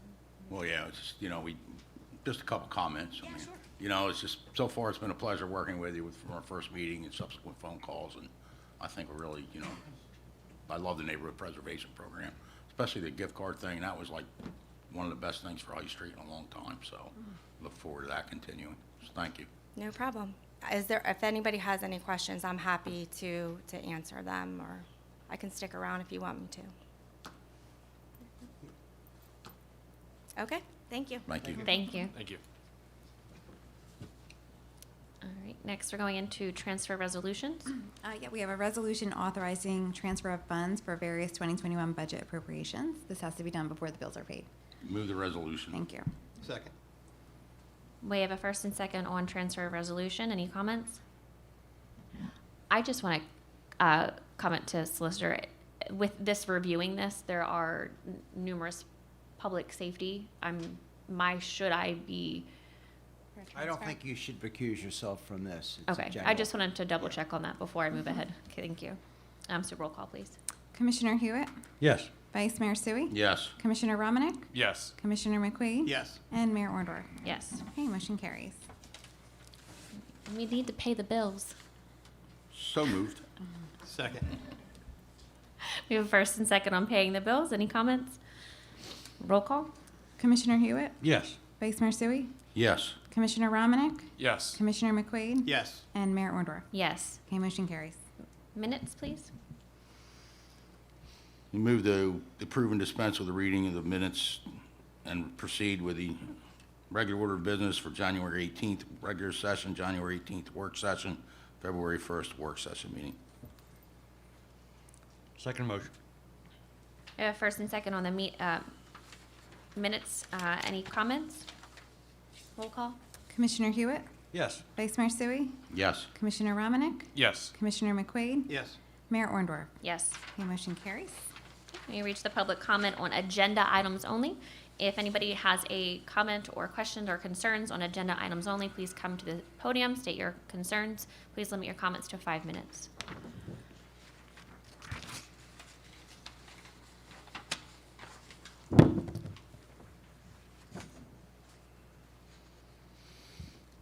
Good evening, Commissioners. I hope all of you are doing well this evening. I'd like to speak on ordinance on second reading, 19.2, amending the salary for administrative title. The day after this commission was sworn in, records show the job posting by email was sent to department heads on Friday, January 7th at 4:09 p.m., making January 10th the first full business day.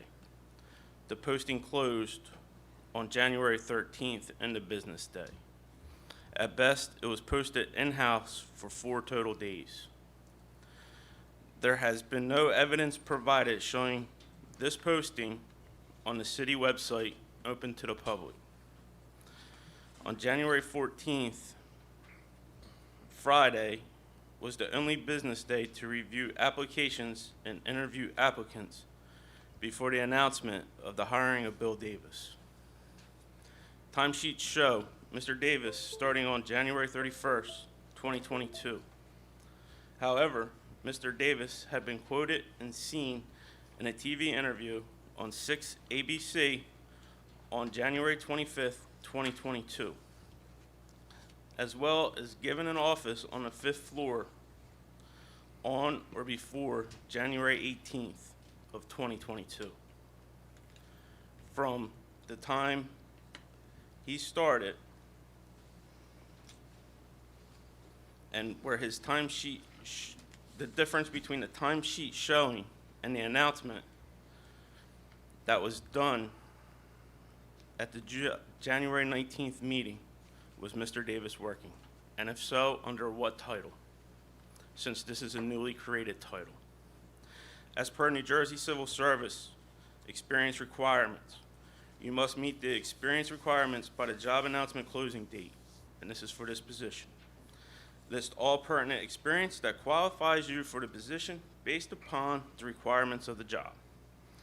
In order to get credit for part-time work or volunteer work, you must show the number of hours completed per week on your application. This position requires a 4-year degree. Therefore, he needs to show an additional 4 years of experience beyond the 3. So 7 years of experience in project management. Mr. Davis's resume does not reflect the educational or experience requirements for this position. Also, there was no proof shown that there was even an application submitted by Mr. Davis to the city. Now, would this money be better spent for another Class 2 officer or added to the salary to attract a top-notch city planner in which the city desperately needs? Thank you. Can you want to just let them know there's your comment on that? Well, we're not really even, we haven't even addressed the ordinance. It's going to be a public hearing Okay. when we get to it, so.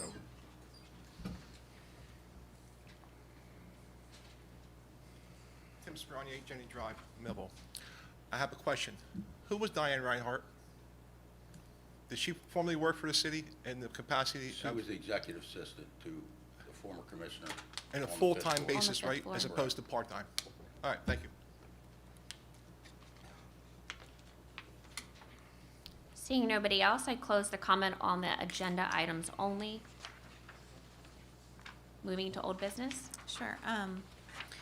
So I must read an announcement concerning Executive Order 229 pertaining to service shut-off moratorium COVID-19 rate payer relief measures. So bear with me. Service shut-off moratorium COVID-19 rate payer relief measures. Be advised that Executive Order 229, which prohibited a local government from charging interest late fees for shutting off water services to a residential customer due to non-payment unless the disconnection is to prevent a risk to public health or safety, is expired January 1st, 2022. Subsequently, the governor signed an order that from January 1st through March 15th of 2022, there will be no interest for residential water sewer bills. After March 15, 2022, fees, penalties will be charged back to the due date of the bills, and a tax lien sale for delinquent charges will be reinstated. We encourage anyone owing charges for 2021 and prior to contact the utility department for more information on paying your bill or on an installment agreement if needed. Thank you. Old business item number 2, I just need a motion to remove from the table proposed resolution item 7, appointing Angeline Broomhall to serve as an alternate member 2 of the Millville Zoning Board of Adjustment, with said term beginning on February 1st, 2022 and expiring on February 1st, 2024, as she will be moving up from an alternate 3 position to an alternate 2 position. Make motion. Second motion. We have first and second motion on old business item number 2. Any comments? Yes. This tabling that we did last meeting, the only thing I'm gonna say is it brought back deja vu to a little bit over 4 years ago when myself, Angeline, and another member were appointed, sworn in, and just specifically removed as the first order of business by the prior commission. I do intend to vote yes on this. I have one comment. The mistake that I made here was not having the people vetted before the resolution was put on the agenda. So for that, I apologize. But other than that, I still believe it is necessary to vet the people that we put on the zoning board. Thank you. I agree. This wasn't removing anybody. This was making a motion to understand that everybody is willing to commit to that. And we thank you for your commitment to helping the city. Roll call. Commissioner Hewitt? Yes. Vice Mayor Sui? Yes. Commissioner Romanek? Yes. Commissioner McQuaid? Yes. Mayor Orndorff? Yes. Okay, motion carries. Item 3 is that I just need a motion to remove from the table proposed resolution item 8, appointing Paul D. Williams to fill the unexpired term of Angeline Broomhall as an alternate 3 member of the Millville Zoning Board of Adjustment, with a term expiring on December 21st, 2023. Make motion. Second motion. I have a motion, a second on old business item number 3. Any comments? Roll call. Again. Whoop, sorry.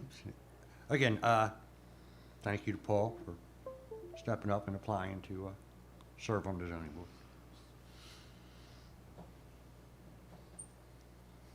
Roll call. Commissioner Hewitt? Yes. Vice Mayor Sui? Yes. Commissioner Romanek? Yes. Commissioner McQuaid? Yes. Mayor Orndorff? Yes. Okay, motion carries. Petitions and letters, please. We have no petitions or letters. Reports of commissioners. Yes, Madam Mayor. Good evening, all. I would just like to remind everybody of what a busy month of February that we have. 4 days until the mayor and myself take a plunge. It's going to be 50 degrees out. I need I a hope 10 more it's degrees. 30. We're freezing for an excellent reason. As you all know, benefiting New Jersey Make-A-Wish Foundation, we all ask everybody to attend and please donate at least $10. I'm looking so much forward to it. There's going to be hot chocolate. Really? Yes, there is going to be hot chocolate. think ice cold I'm drinks would be drinking it better. all, guys, before we get in. There's less than a week away. For next Monday is the deadline, the 21st of the deadline for the Valentine's Day scavenger hunt. I hope you're able to find all that information available on you at the Millville Parks, Millville Recreational page on Facebook or at 416 South 15th Street. There is next Friday, there's the deadline for the winter photo contest. I know we just had a brief little dusting, which was nice, and it melted rather quickly. But please participate in both those events. And then our big one at the end of the month, our Parade of Champions, February 26th at 2 p.m. Remember, that's on High and Broad, going all the way down to Pine, making a right and ending at Buck Park. The Parks Department has been operating as normal due diligence during the winter months. Senior Center was open as normal through Tuesday through Thursdays. All business as usual, Mayor. So just to add to the Parade of Champions, we are really hoping Ben and myself met with the high school principal, Coach Lagama. I call him Coach Lagama because he's always going to be Coach Lagama to me, about really asking everybody to wear their school spirit, orange and blue, varsity jackets, whatever you have. Let's bring it out of the closet and wear it and show the champions their support. So we appreciate it. Yes, exactly. We want the whole city of Millville to be out there. It's on a Saturday. It's in the afternoon. Hopefully that's the 50-degree day and not the freezing for a reason. But let it be a wonderful time to celebrate all what our city has to be proud of. Thank you. Commissioner Hewitt? Yes, I have the reports for EMS and Fire Department. I'll go over them briefly, and if anybody would like a copy, they are right here in front of on the table in front of me for you to pick up and take with you. Rescue Squad. We received 665 total calls last month. We actually treated and transported 443 patients. 222 of those calls were not needed after the fact.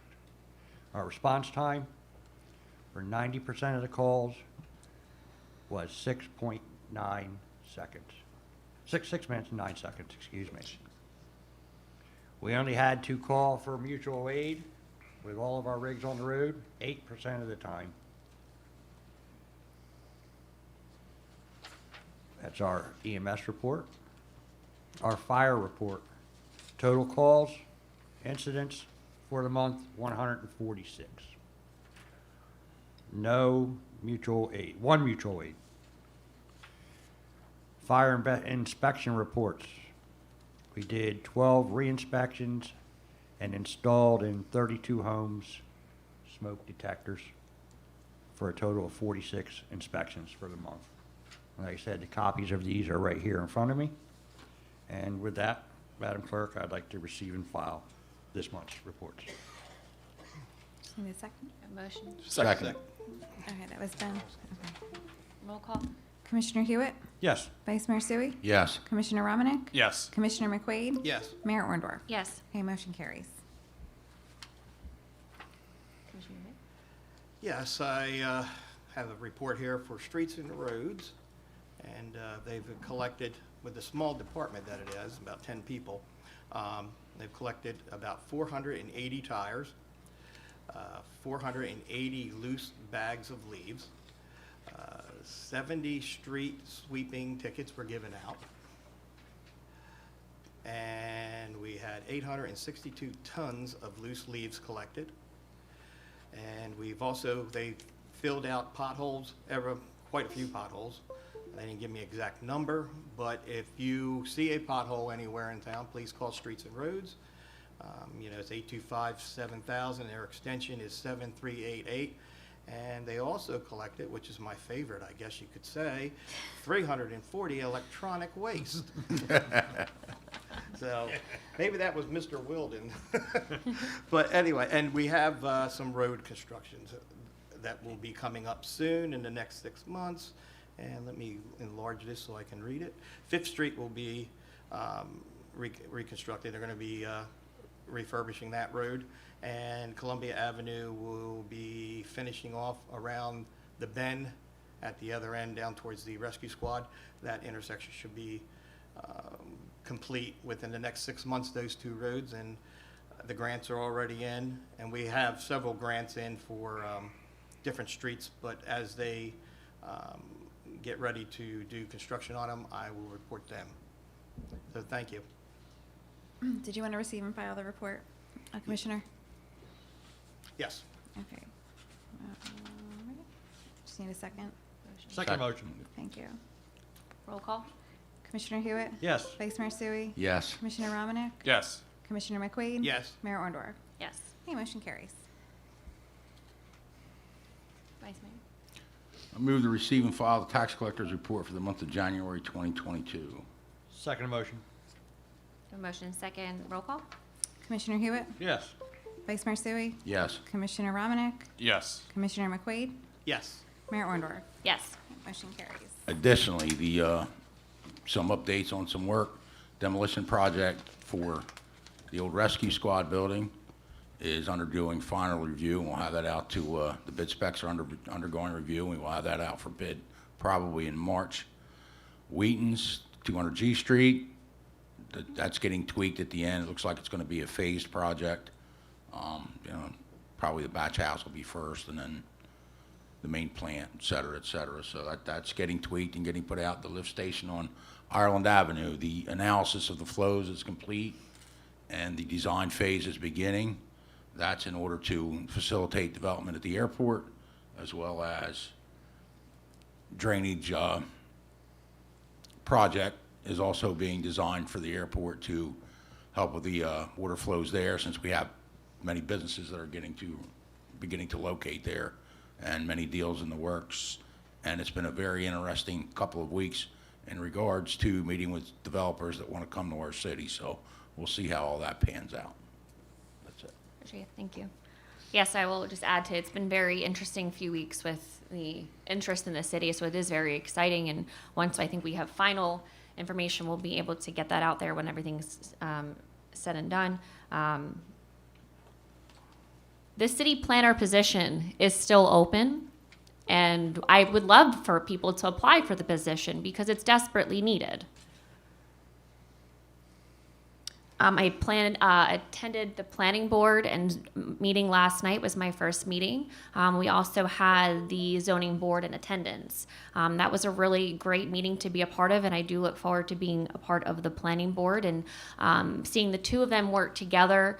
Mr. Mccarty was there, and I appreciate, again, and Mr. Williams and Angel, you're going to be a part of that. So I appreciate that, and I look forward to working with you and the city as well, and the volunteers.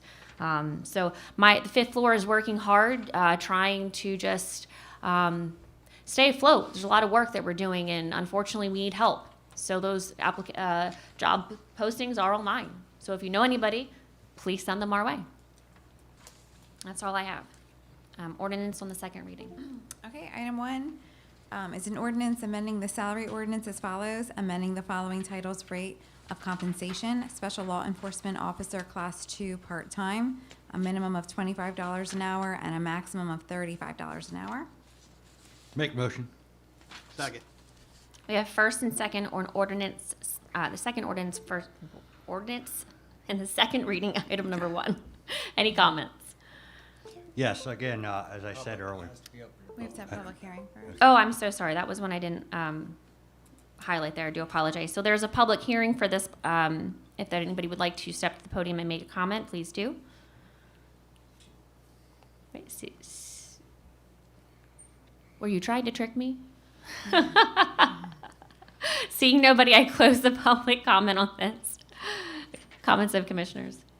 yes, like I stated in the work session, this is to bring our salary for Class 2 officers into line with the remainder of the county, Vineland and Bridgeton. It's to recruit and retain second-class officers. One thing we want to think about with second-class officers, they do not get benefits in the city. They do not earn benefits.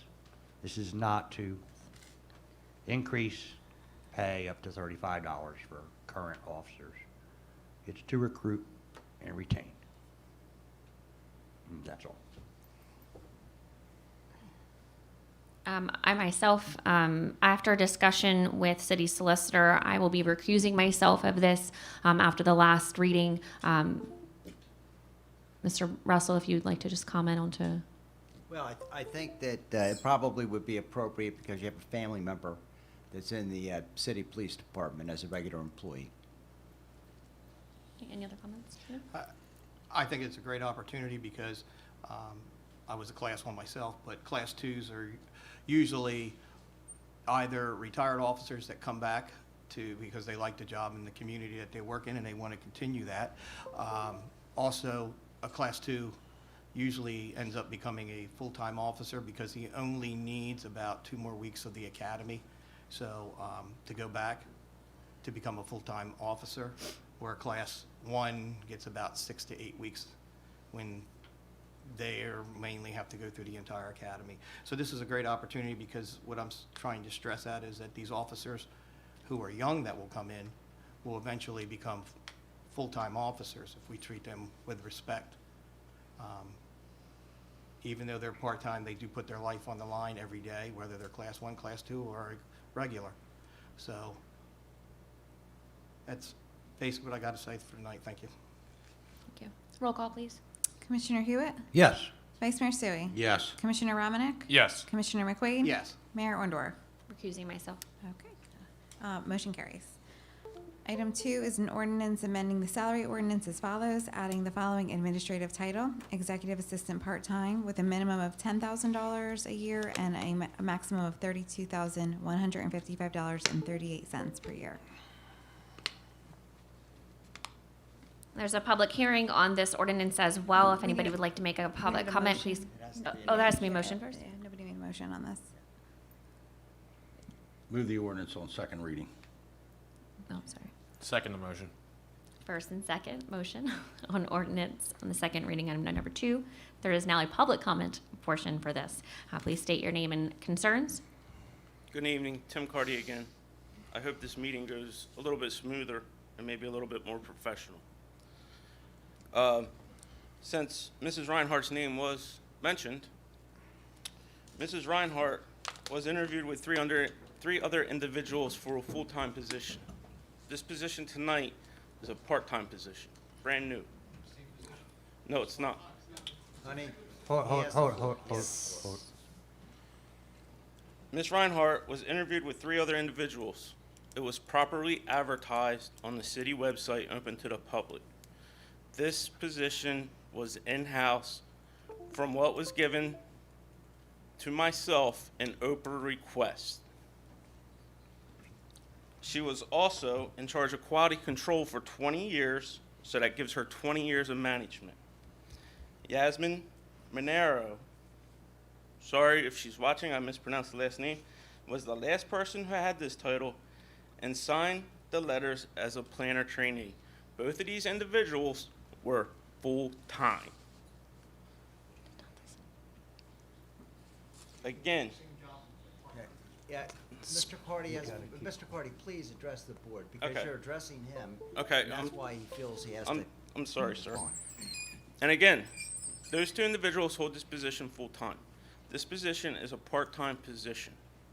Under civil service rules, a part-time employee cannot supervise full-time employees. So I don't know if this position is going to be having supervisory powers or not. And I'm not going to reread what I stated in the previous agenda item remarks. Thank you and have a good night. Thank you. Ms. Reinhardt was not the, oh, I'm sorry, yes, somebody else wants to talk about it.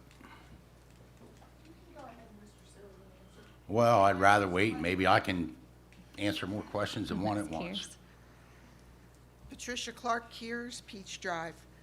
I just have a question, same question. Is this a provisional appointment under civil service? No, it's not. It is not provisional. Correct. It is a part-time. He still has 90 days. He's 90 days. Still 90 days. That was a very, I'm just going to say this, that seemed to me to be very, very fast posting. It was like under a lot of people's radars. And I'm not making any accusations. I'm just saying it doesn't feel very transparent to me as a taxpayer.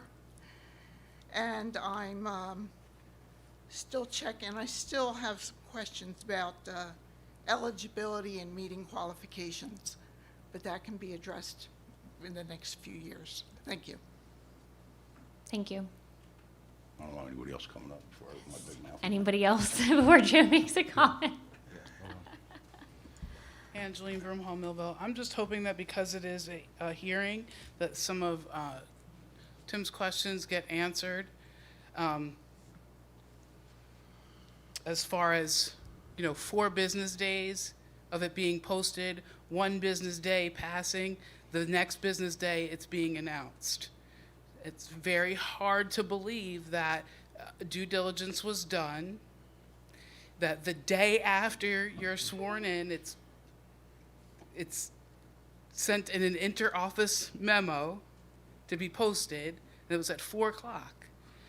I've been overing this since it's happened, and it's there's no way that this happened in fairness. There's zero way.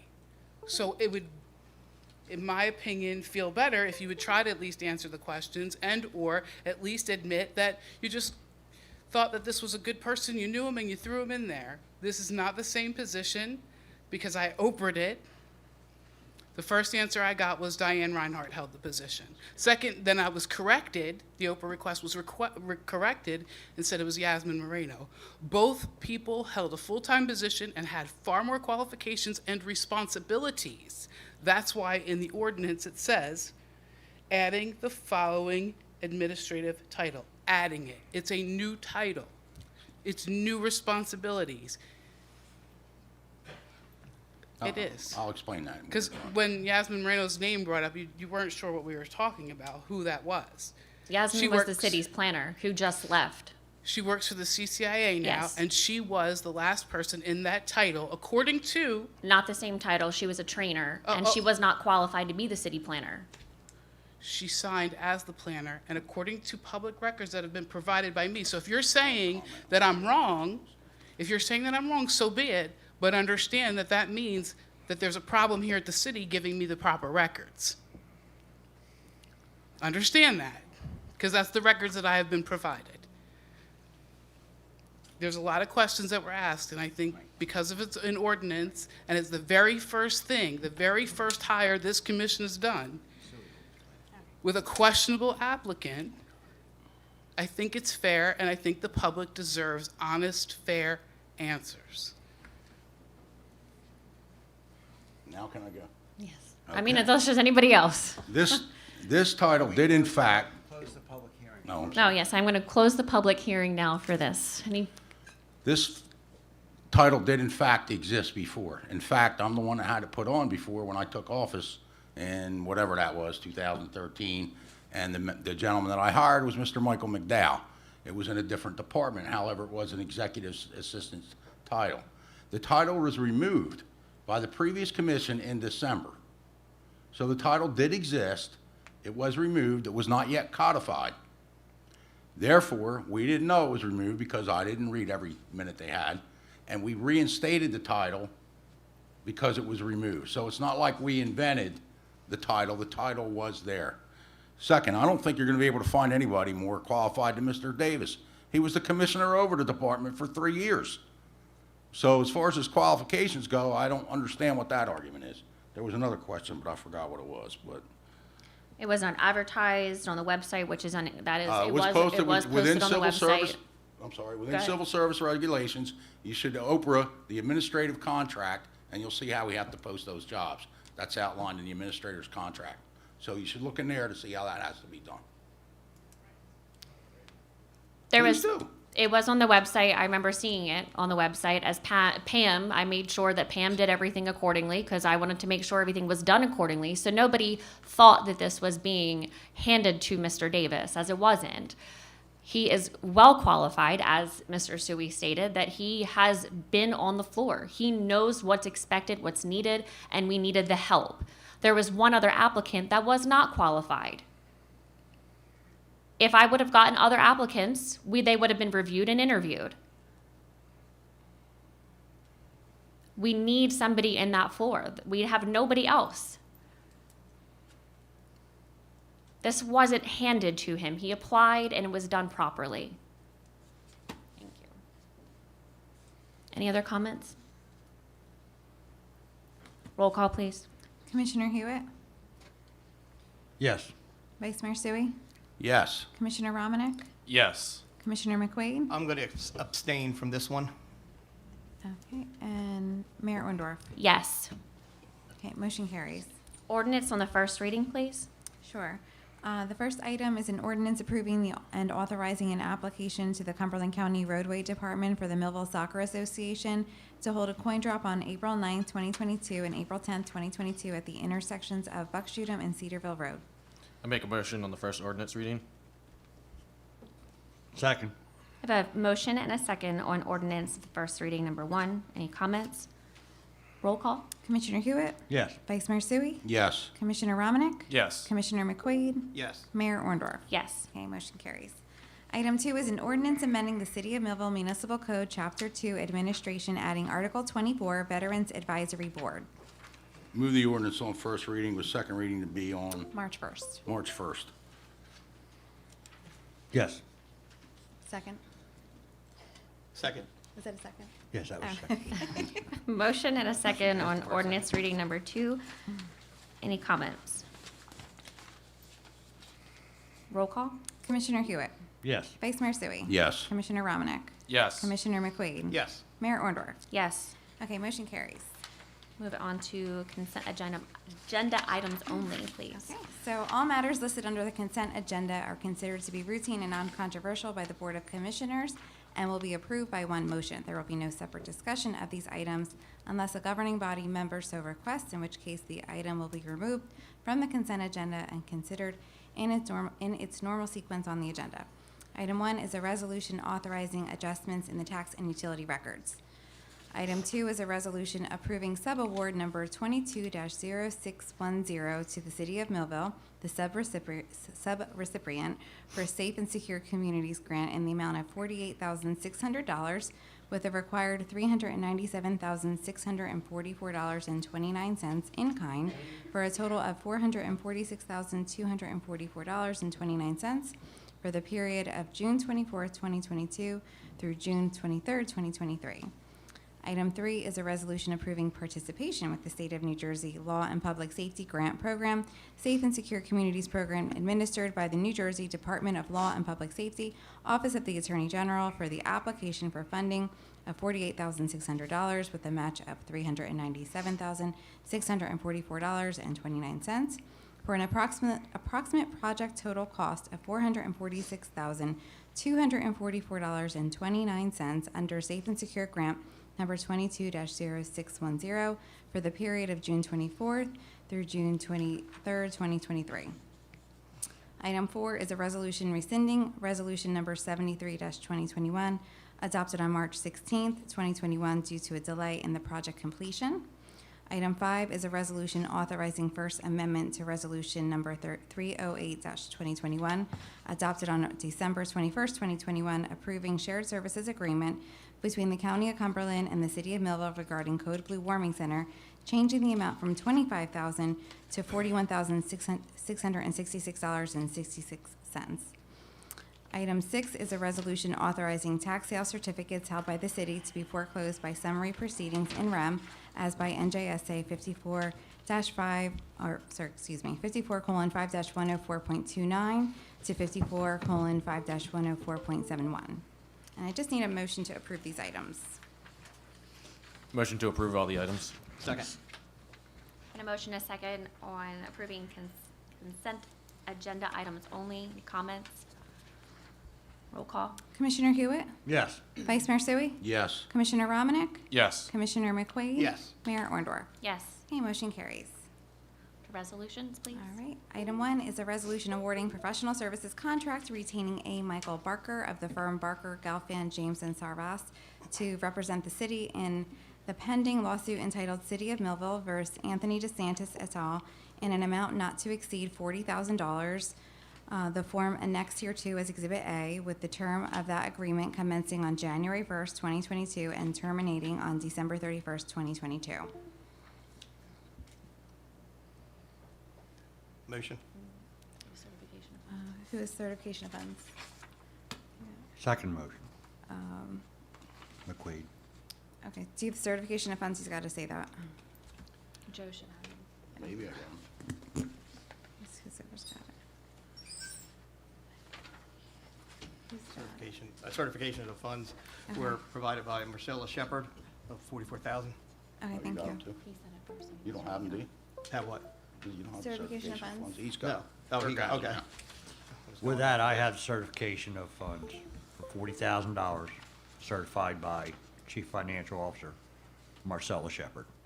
All right, so you're moving. So you need a second. Second. Thank you.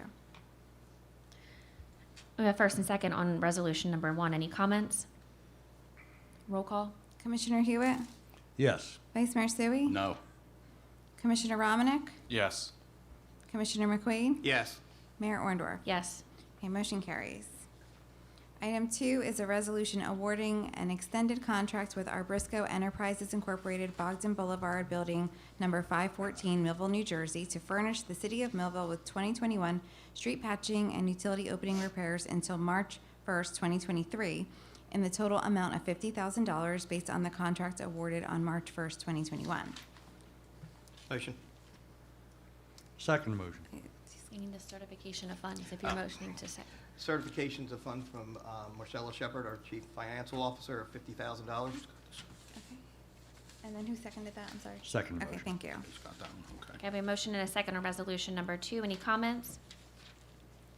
Roll call. Commissioner Hewitt? Yes. Vice Mayor Sui? Yes. Commissioner Romanek? Yes. Commissioner McQuaid? Yes. Mayor Orndorff? Yes. Okay, motion carries. Item 3 is a resolution awarding a contract for the project entitled Landscape Maintenance Services, Lawn Grass Treatment Services, and Lawn Grass Mowing Services to Corolla Brothers Landscaping Incorporated, DBA DNR Landscaping, 2185 East Sweet Road in Vineland, for their successful low bid of $120,799.87. I move the motion. Second. And I also have certification of funds from the Chief Financial Officer, Marcella D. Shepherd, awarding the contract. Thank you. You second that, correct? I got that. Yeah, I Yep, second. thank Just you. make sure you heard it. All right, we have a motion and a second on resolution item number 3. Any comments? Thanks. Roll call.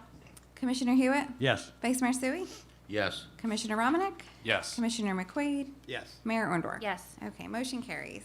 Item 4 is a resolution authorizing agreement with the Cumberland County SPCA to provide animal sheltering services and facilities from January 1st, 2022 to December 31st, 2022, in an amount not to exceed $187,355. Move the resolution. I have a certification of funds in the amount, do you have another page for this or no? In the amount of $40,000, or is it a partial contract? Partial. Partial, okay. Okay, so. That was a motion. Do you have the you said you have the certification For of funds? $40,000. For 40,000. Is Marcy here? She left. I'm trying to, Okay, so why would It that- says partial, so, Okay. Is that until because we're working in a temporary budget, that's what it correct. is? Okay, that's why, all right. And then once it's So it's approved, then the remainder gets, Okay. okay, that makes sense. Okay. Yeah, got it. Okay, thank you. we Do have we have a a second second on on that? I'm sorry. No, you're okay. I just asked the same thing. Second. Thank you. We have a motion and a second on resolution item number 40. Comments? Yes, so, Go ahead. we get charged by the number of residents in the city, so Vineland's is about 400 and some $1,000, Princeton's is like $45,000, ours is $187,000, and there's no other game in town, and we have to have one. So if somebody wants to open an animal shelter and thinks they can do it cheaper, please do. And I did do some legwork on this, and we also discussed this years ago when I used to be there. Unfortunately, there is nobody else around. And at this point in time, I'm going to go on the record with looking at all the price increases and everything over the past 5 years with my vote of a no. Yeah, I'm just going to go off of Commissioner Hewitt. I think that after reviewing and looking at the budget and everything, that I'm going to be a no vote. I want to make sure that the funds are going to the right places. Can I make another comment? I'm allowed to, yeah. Yes. We have to have a shelter, so Yeah, that we have some. We don't have a choice to have a shelter. I know we have to have a shelter. I understand that. Okay, just so you know. Does the budget have to? Roll call. Commissioner Hewitt, No. Vice Mayor Sui, Yes. Commissioner Romanek, Yes. Commissioner McQuaid, Yes. Mayor Orndorff. No. Okay, motion carries. Item number 5 is a resolution appointing Franklin J. Riesenberger of the firm of Flaster Greenberg as environmental counsel pursuant to a non-fair and open process at a rate of $365 per hour and actual costs as incurred in an amount not to exceed $85,000 for a 1-year term from January 1st, 2022 to December 31st, 2022. Move the resolution, and I have certification of funds in the amount of $85,000 signed by Chief Financial Officer Marcella Shepherd. Second motion. I have a motion and a second on resolution item number 5. Any comments? Roll call, please. Commissioner Hewitt, Yes. Vice Mayor Sui, Yes. Commissioner Romanek, Yes. Commissioner McQuaid, Yes. Mayor Orndorff. Yes. Motion carries. Item 6 is a resolution authorizing a cooperative purchase with the City of Millville to utilize Sourcewell contract number 060920-PMC for a 2022 Peterbilt 348 dump truck from Hunter Truck, 524 Monmouth Road in Clarksburg, New Jersey, for the cost of $170,462. Sourcewell contract number 062117-KBA for a Kabuto M5-091 HDC 12-1 tractor, and Sourcewell contract number 070821-AGI for a Terrain King KB21 boom mower from Cherry Valley Tractor Sales, 35 Route 70 West Marlton, for the cost of $111,044.40. Make the motion. Second motion. We need certification of funds, Yes, please. with that, I have certification of funds in the amount of $170,462 for the Peterbilt dump truck, and certification of funds of $111,044.40 for the brush hog from Marcella Shepherd. Did we have a second? Did he second that? Okay, Okay, we have a motion and a second on the resolution item number 6. Any comments? Roll call, please. Commissioner Hewitt, Yes. Vice Mayor Sui, Yes. Commissioner Romanek, Yes. Commissioner McQuaid, Yes. Mayor Orndorff. Yes. Motion carries. Item 7 is a resolution appointing Angeline Broomhall to serve as an alternate member 2 of the Millville Zoning Board of Adjustment, with said term beginning on February 1st, 2022, and expiring on February 1st, 2024, as she'll be moving up from an alternate 3 position to an alternate 2 position. Make the motion. Second. We have a motion and a second on resolution number 7. Any comments? Yes, again, I believe that Angeline, she'll be moving up. This is from an alternate 3 to an alternate 2. And will be when she needs to sit on the zoning board, an asset to the board. That's all. Thank you. Roll call? Commissioner Hewitt? Yes. Vice Mayor Sui? Yes. Commissioner Romanek? Yes. Commissioner McQuaid? Yes. Mayor Orndorff? Yes. Okay, motion carries. Item 8 is a resolution appointing Paul D. Williams to fill the unexpired term of Angeline Broomhall as an alternate 3 member of the Millville Zoning Board of Adjustment with a term expiring on December 21st, 2023. Make a motion. Second. We have a motion and a second on resolution number 8. Any comments? Yes, again, Paul, I was there before, but removed. Welcome to the board. Thank you. Mr. Williams, thank you for reaching out and volunteering. We do appreciate your time. Look forward to working with both you and Mrs. Broomhall. Thank you. Roll call, please. Paul, thank you Oh. for your volunteering. Roll call? Commissioner Hewitt? Yes. Vice Mayor Sui? Yes. Commissioner Romanek? Yes. Commissioner McQuaid? Yes. And Mayor Orndorff? Yes. Motion carries. Item 9 is a resolution appointing a professional services contract through a fair and open process retaining D. Michelle and D. Michelle PC to serve as municipal prosecutor in an amount not to exceed $60,000 with the term of that agreement commencing on February 14th, 2022 and terminating on February 13th, 2023. Move the resolution, and I have certification of funds in the amount of $60,000 signed by the CFO, Marcella Shepherd. Second motion. We have a motion and a second on resolution number 9. Any comments? Roll call? Commissioner Hewitt? Yes. Vice Mayor Sui? Yes. Commissioner Romanek? Yes. Commissioner McQuaid? Yes. Mayor Orndorff? Yes. Motion carries. Item 10 is a resolution authorizing the submission of application to the New Jersey Urban Enterprise Zone Authority for First Generation Enterprise Zone Assistance Funds for administration of the Urban Enterprise Zone Program for fiscal year ending June 30th, 2022. Move the resolution. Second. Having a motion and a second on resolution number 10. Any comments? Oh, public hearing, sorry, I highlighted that one and I skipped over that one. This has a public hearing as well. I do apologize. If anybody has any comments or concerns, please come to the mic and state those concerns. Okay, seeing nobody, I will close the public hearing on resolution number 10. Comments of commissioners? It's just great to have the UEZ back. I'm super excited to have the UEZ. I think this is going to be really great for the city. Bet and myself met with the UEZ board this week, Vineland's board, and they're super excited to work with us, and it's going to be really great for the town, so we're really excited about it.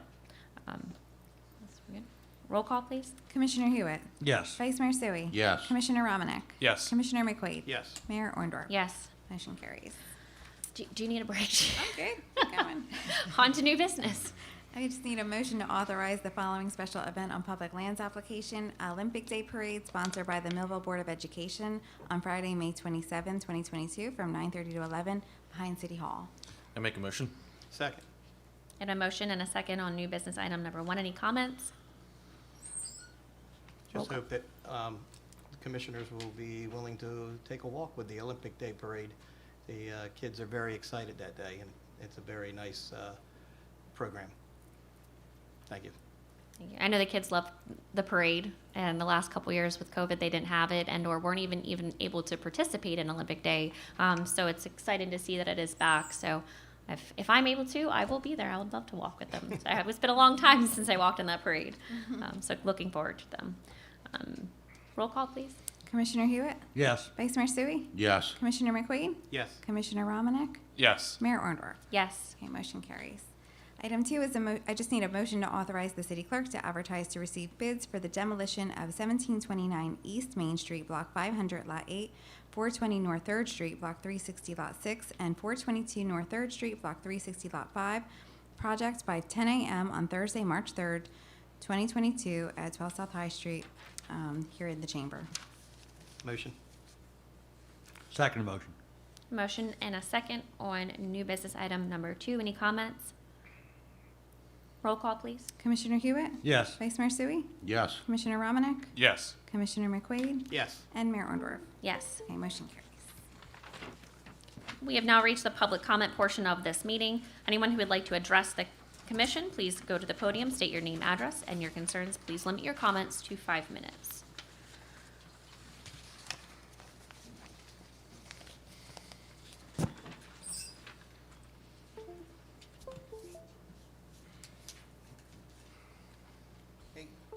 Larry Malone, Geisel Drive, Millville. I was sitting here thinking when I was a kid that it was different. Somebody knocks on your door selling corn, and I was probably 13 or 14, and I said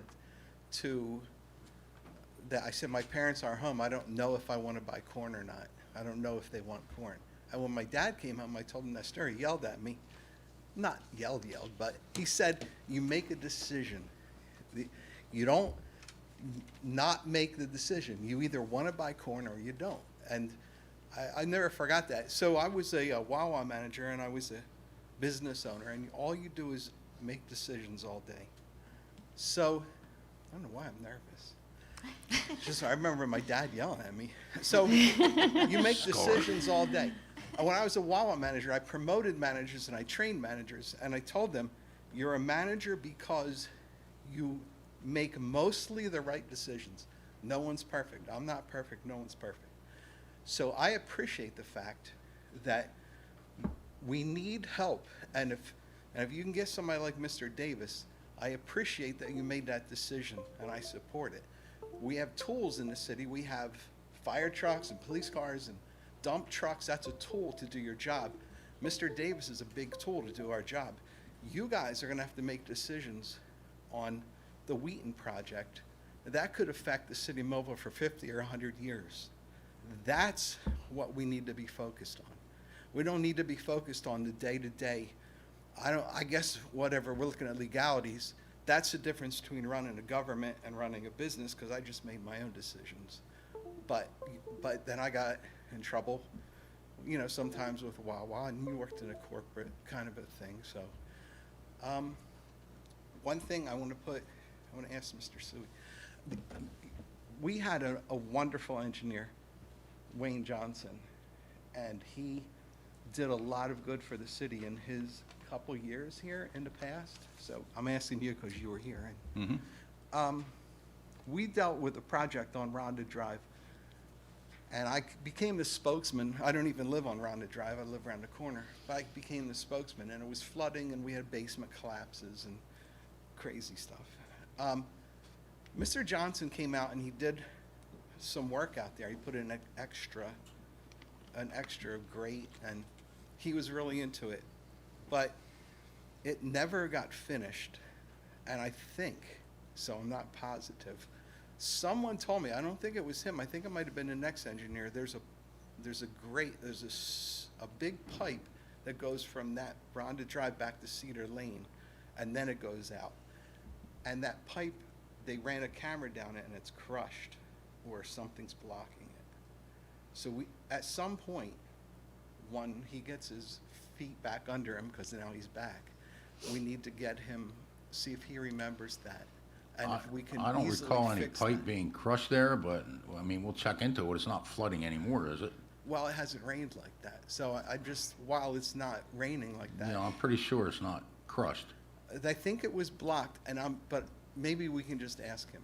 Yeah, we'll definitely check it Yeah, again. because it might be something simple to fix before it rains and that happens again. Yeah, so, we don't want that stuff again. Yeah. And, I mean, he was so responsive to all of that, so I'm thrilled that he's back, which is another great, you guys have made some good decisions, I think, so thank you. Thank you, Mr. Malone.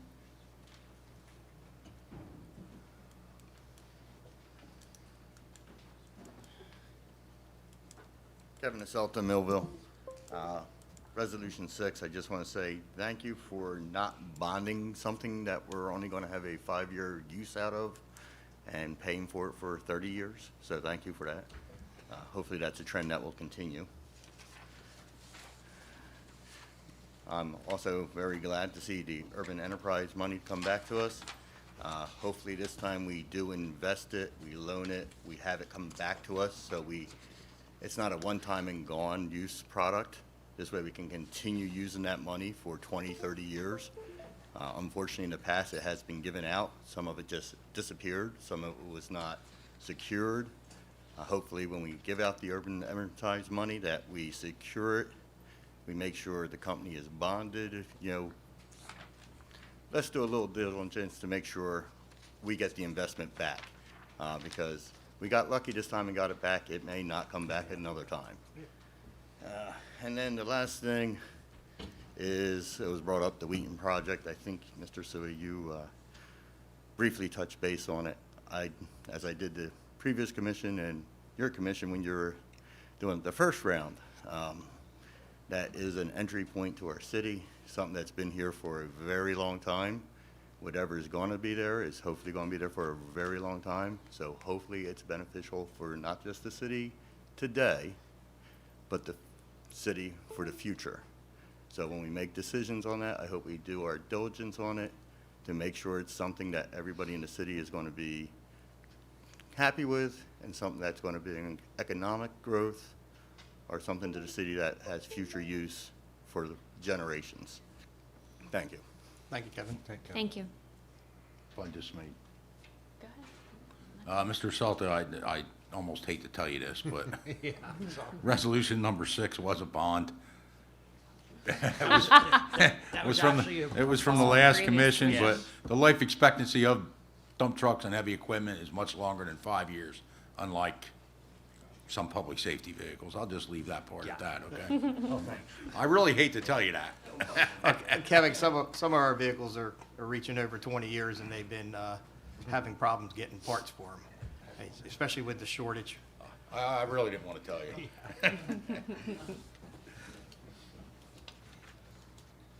My third time. Angeline Broomhall, Millville. I want to clarify that my issue with this administrative position has nothing really to do with creating the position, and it has really nothing to do with Mr. Davis. My issue is with the way that it's being handled. And making a quick decision is great when we have to, but there's also laws and rules, and civil service is very clear. Like, you might think they're qualified, and I might think that he's qualified. I've voted for him. He served 1 year as a commissioner, not 3. 1. Oh, I'm sorry. Yes, sir. Quit, I So forgot. that's 1 year I apologize. experience, which doesn't equal to the degree that you need. He would need 7 years experience in project management to equal the 4-year requirement set forth for the position. I'm only going by the resume that was submitted and by what, like you suggested, Mr. Sui, what civil service requires. So there is where my problem is. It's not with Mr. Davis. It's with the hiring practice. It doesn't seem fair. It doesn't seem that it was handled openly. It doesn't seem like it was available to everyone. And despite the fact that there's a claim that it was been on the city website, no matter how many times I've requested evidence of such, none has been provided. No evidence has been provided other than a single email that was sent out to department heads late Friday afternoon on the 7th. 4 business days for an in-house position, an in-house posting, is not enough time to get good candidates. And he may have been the best choice, once again, if that was what was required. But it's the process. So I resent the fact that it's getting manipulated to, oh, I don't like Bill Davis, and Bill Davis is a bad guy, and she doesn't like Bill Davis, and da-da-da-da-da. No, that's not what we're saying. There's a process, and I want to make sure that from this point forward, that at least we learn the lesson and we follow the proper process. Not posting something for 4 days and interviewing for 1 day and thinking you have the best possible candidate. That's not how it works in any position, even a cashier job. Second, I resent the implication that because I had any question about this Veterans Advisory Board, that somehow I don't support veterans. No, that's exactly the implication that Mr. Sui gave. That is not the during. implication I gave. That's a. I you told sure? you what I supported. I That- had no comment on what you supported. Right, and you said we should all support veterans, as I do. As I Okay. do. I come from, just like probably everybody in this room, we all come from a long line of veterans. 3 generations of men in my family all served from Vietnam, World War I, World War II. I My don't know father why you passed would take- away I don't due to know why his you would take service, that comment and I that you worked. didn't, but okay. Okay, maybe if you go back and look, I resent it. It seems like you implied that I don't support our veterans, and if anything, it's quite the contrary. It's quite the All right, contrary. we're not going to agree on that. That's fine. That's Right. what we're here for. I do.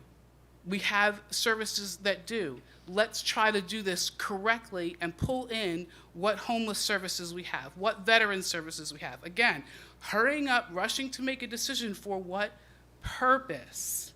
What is the purpose and why? I don't understand why we'd make that implication. And it was implied, and I wasn't the only one who noticed it. So we need to consider that when I'm coming here, it's not I'm speaking against Bill Davis. I'm not speaking against veterans. I'm speaking against the process. That's the problem here. The process of how you guys are making your decisions. And are they following the law? And are they what's best for the city? That's all. Thank you. Thank you.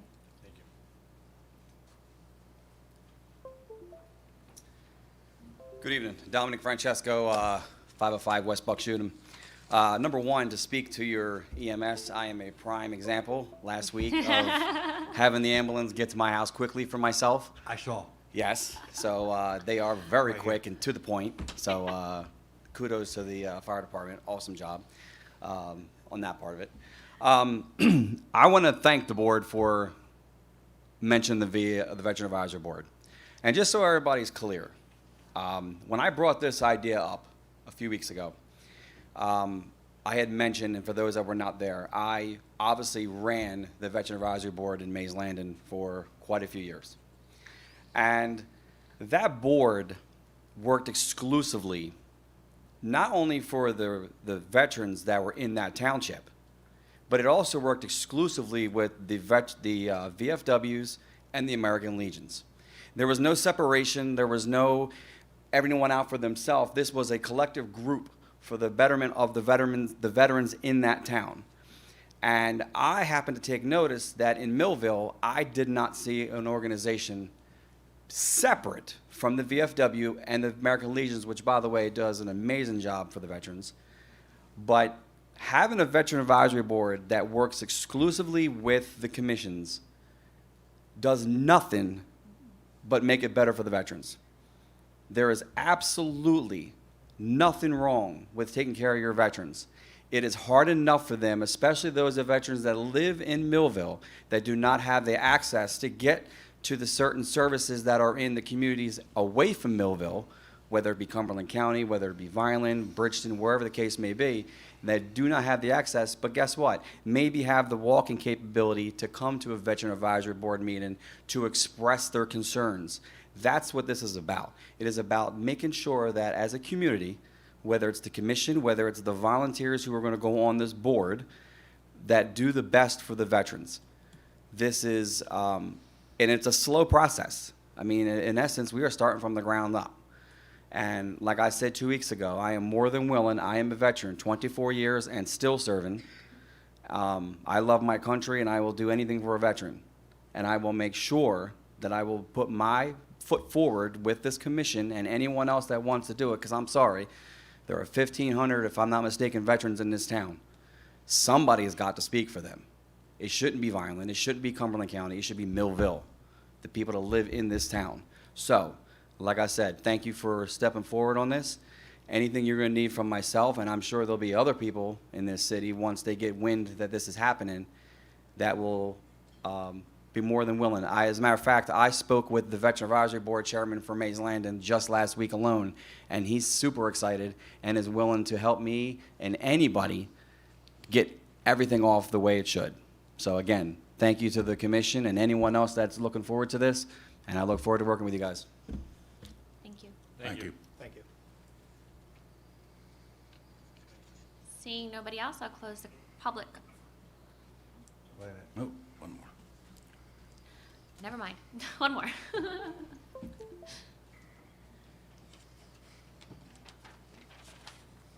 Good evening, Commissioners. Tim Mccarty. I just want to thank the 5 of you for listening to the public and our ideas and our opinions. I'd also like to apologize for not addressing you earlier. I should have known better, as numerous years I've been coming here instead of the public. And I appreciate it, Mr. Russell, that you did point that out and put me on the right path. I hope everybody goes home safely tonight and has a safe and healthy week. Thank you. Thank you, Mr. Carty. Does anybody else want to jump out of their seat before I? No, I'm kidding. I will now close the public comment portion of this meeting, and we'll go to comments of commissioners, please.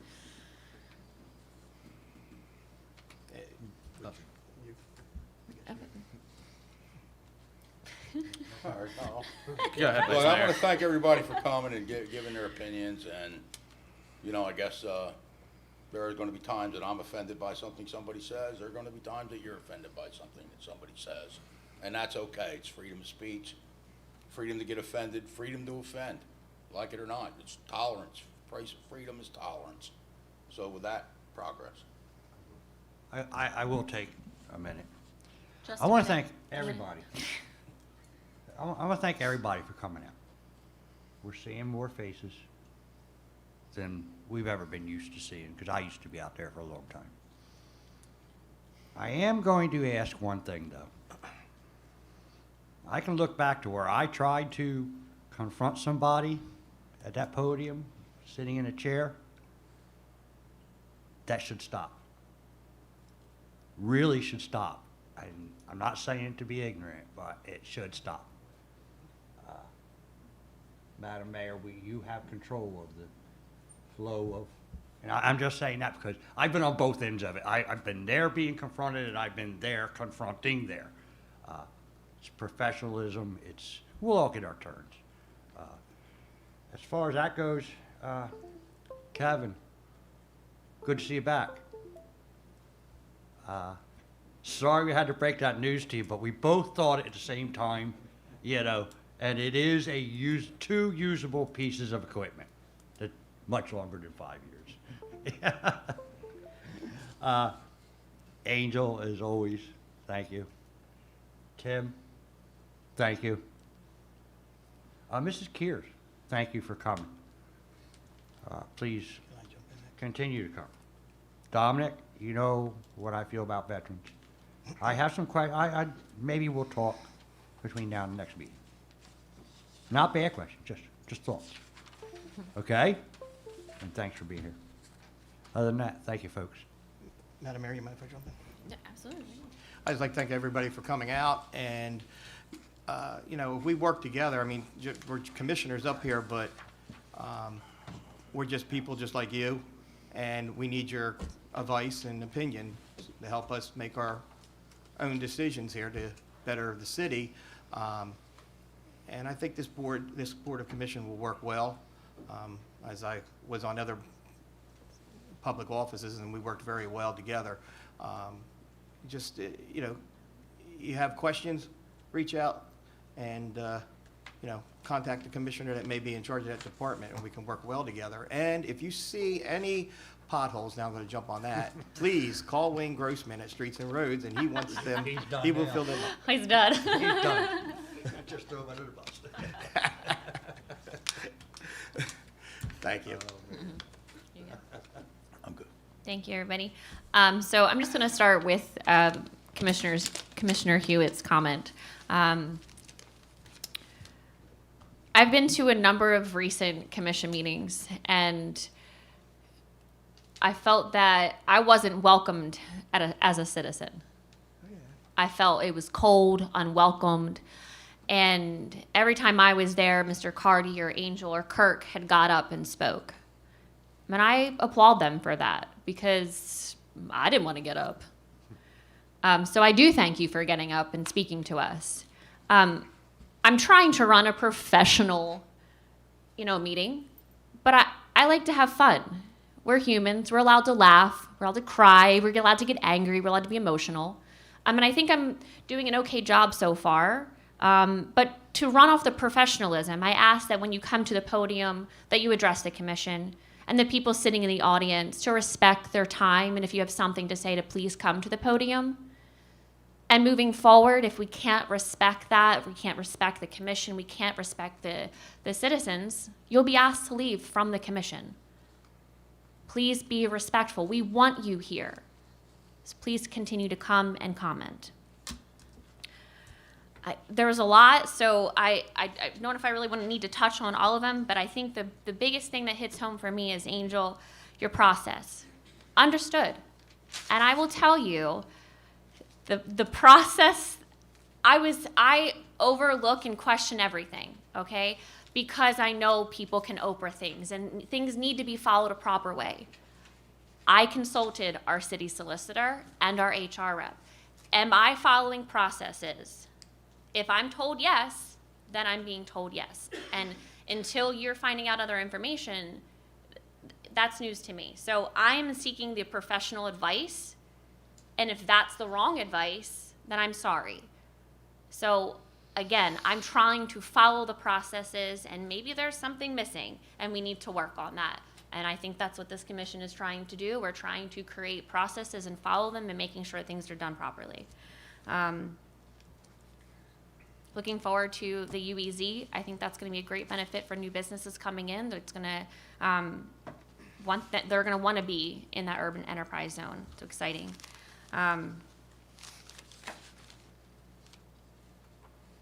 trying to think of anything else. I really think that's it. Again, I appreciate everybody coming and being here. It's nice to see faces, and I'm sure people are watching, so I thank you. And we'll see you at the next meeting.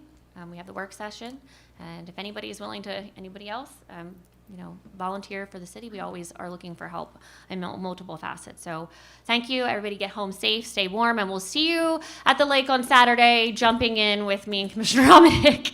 Have a great evening. Can I have a motion to adjourn, please? Make a motion. Second. Okay, so it was Kirk and then. All in favor?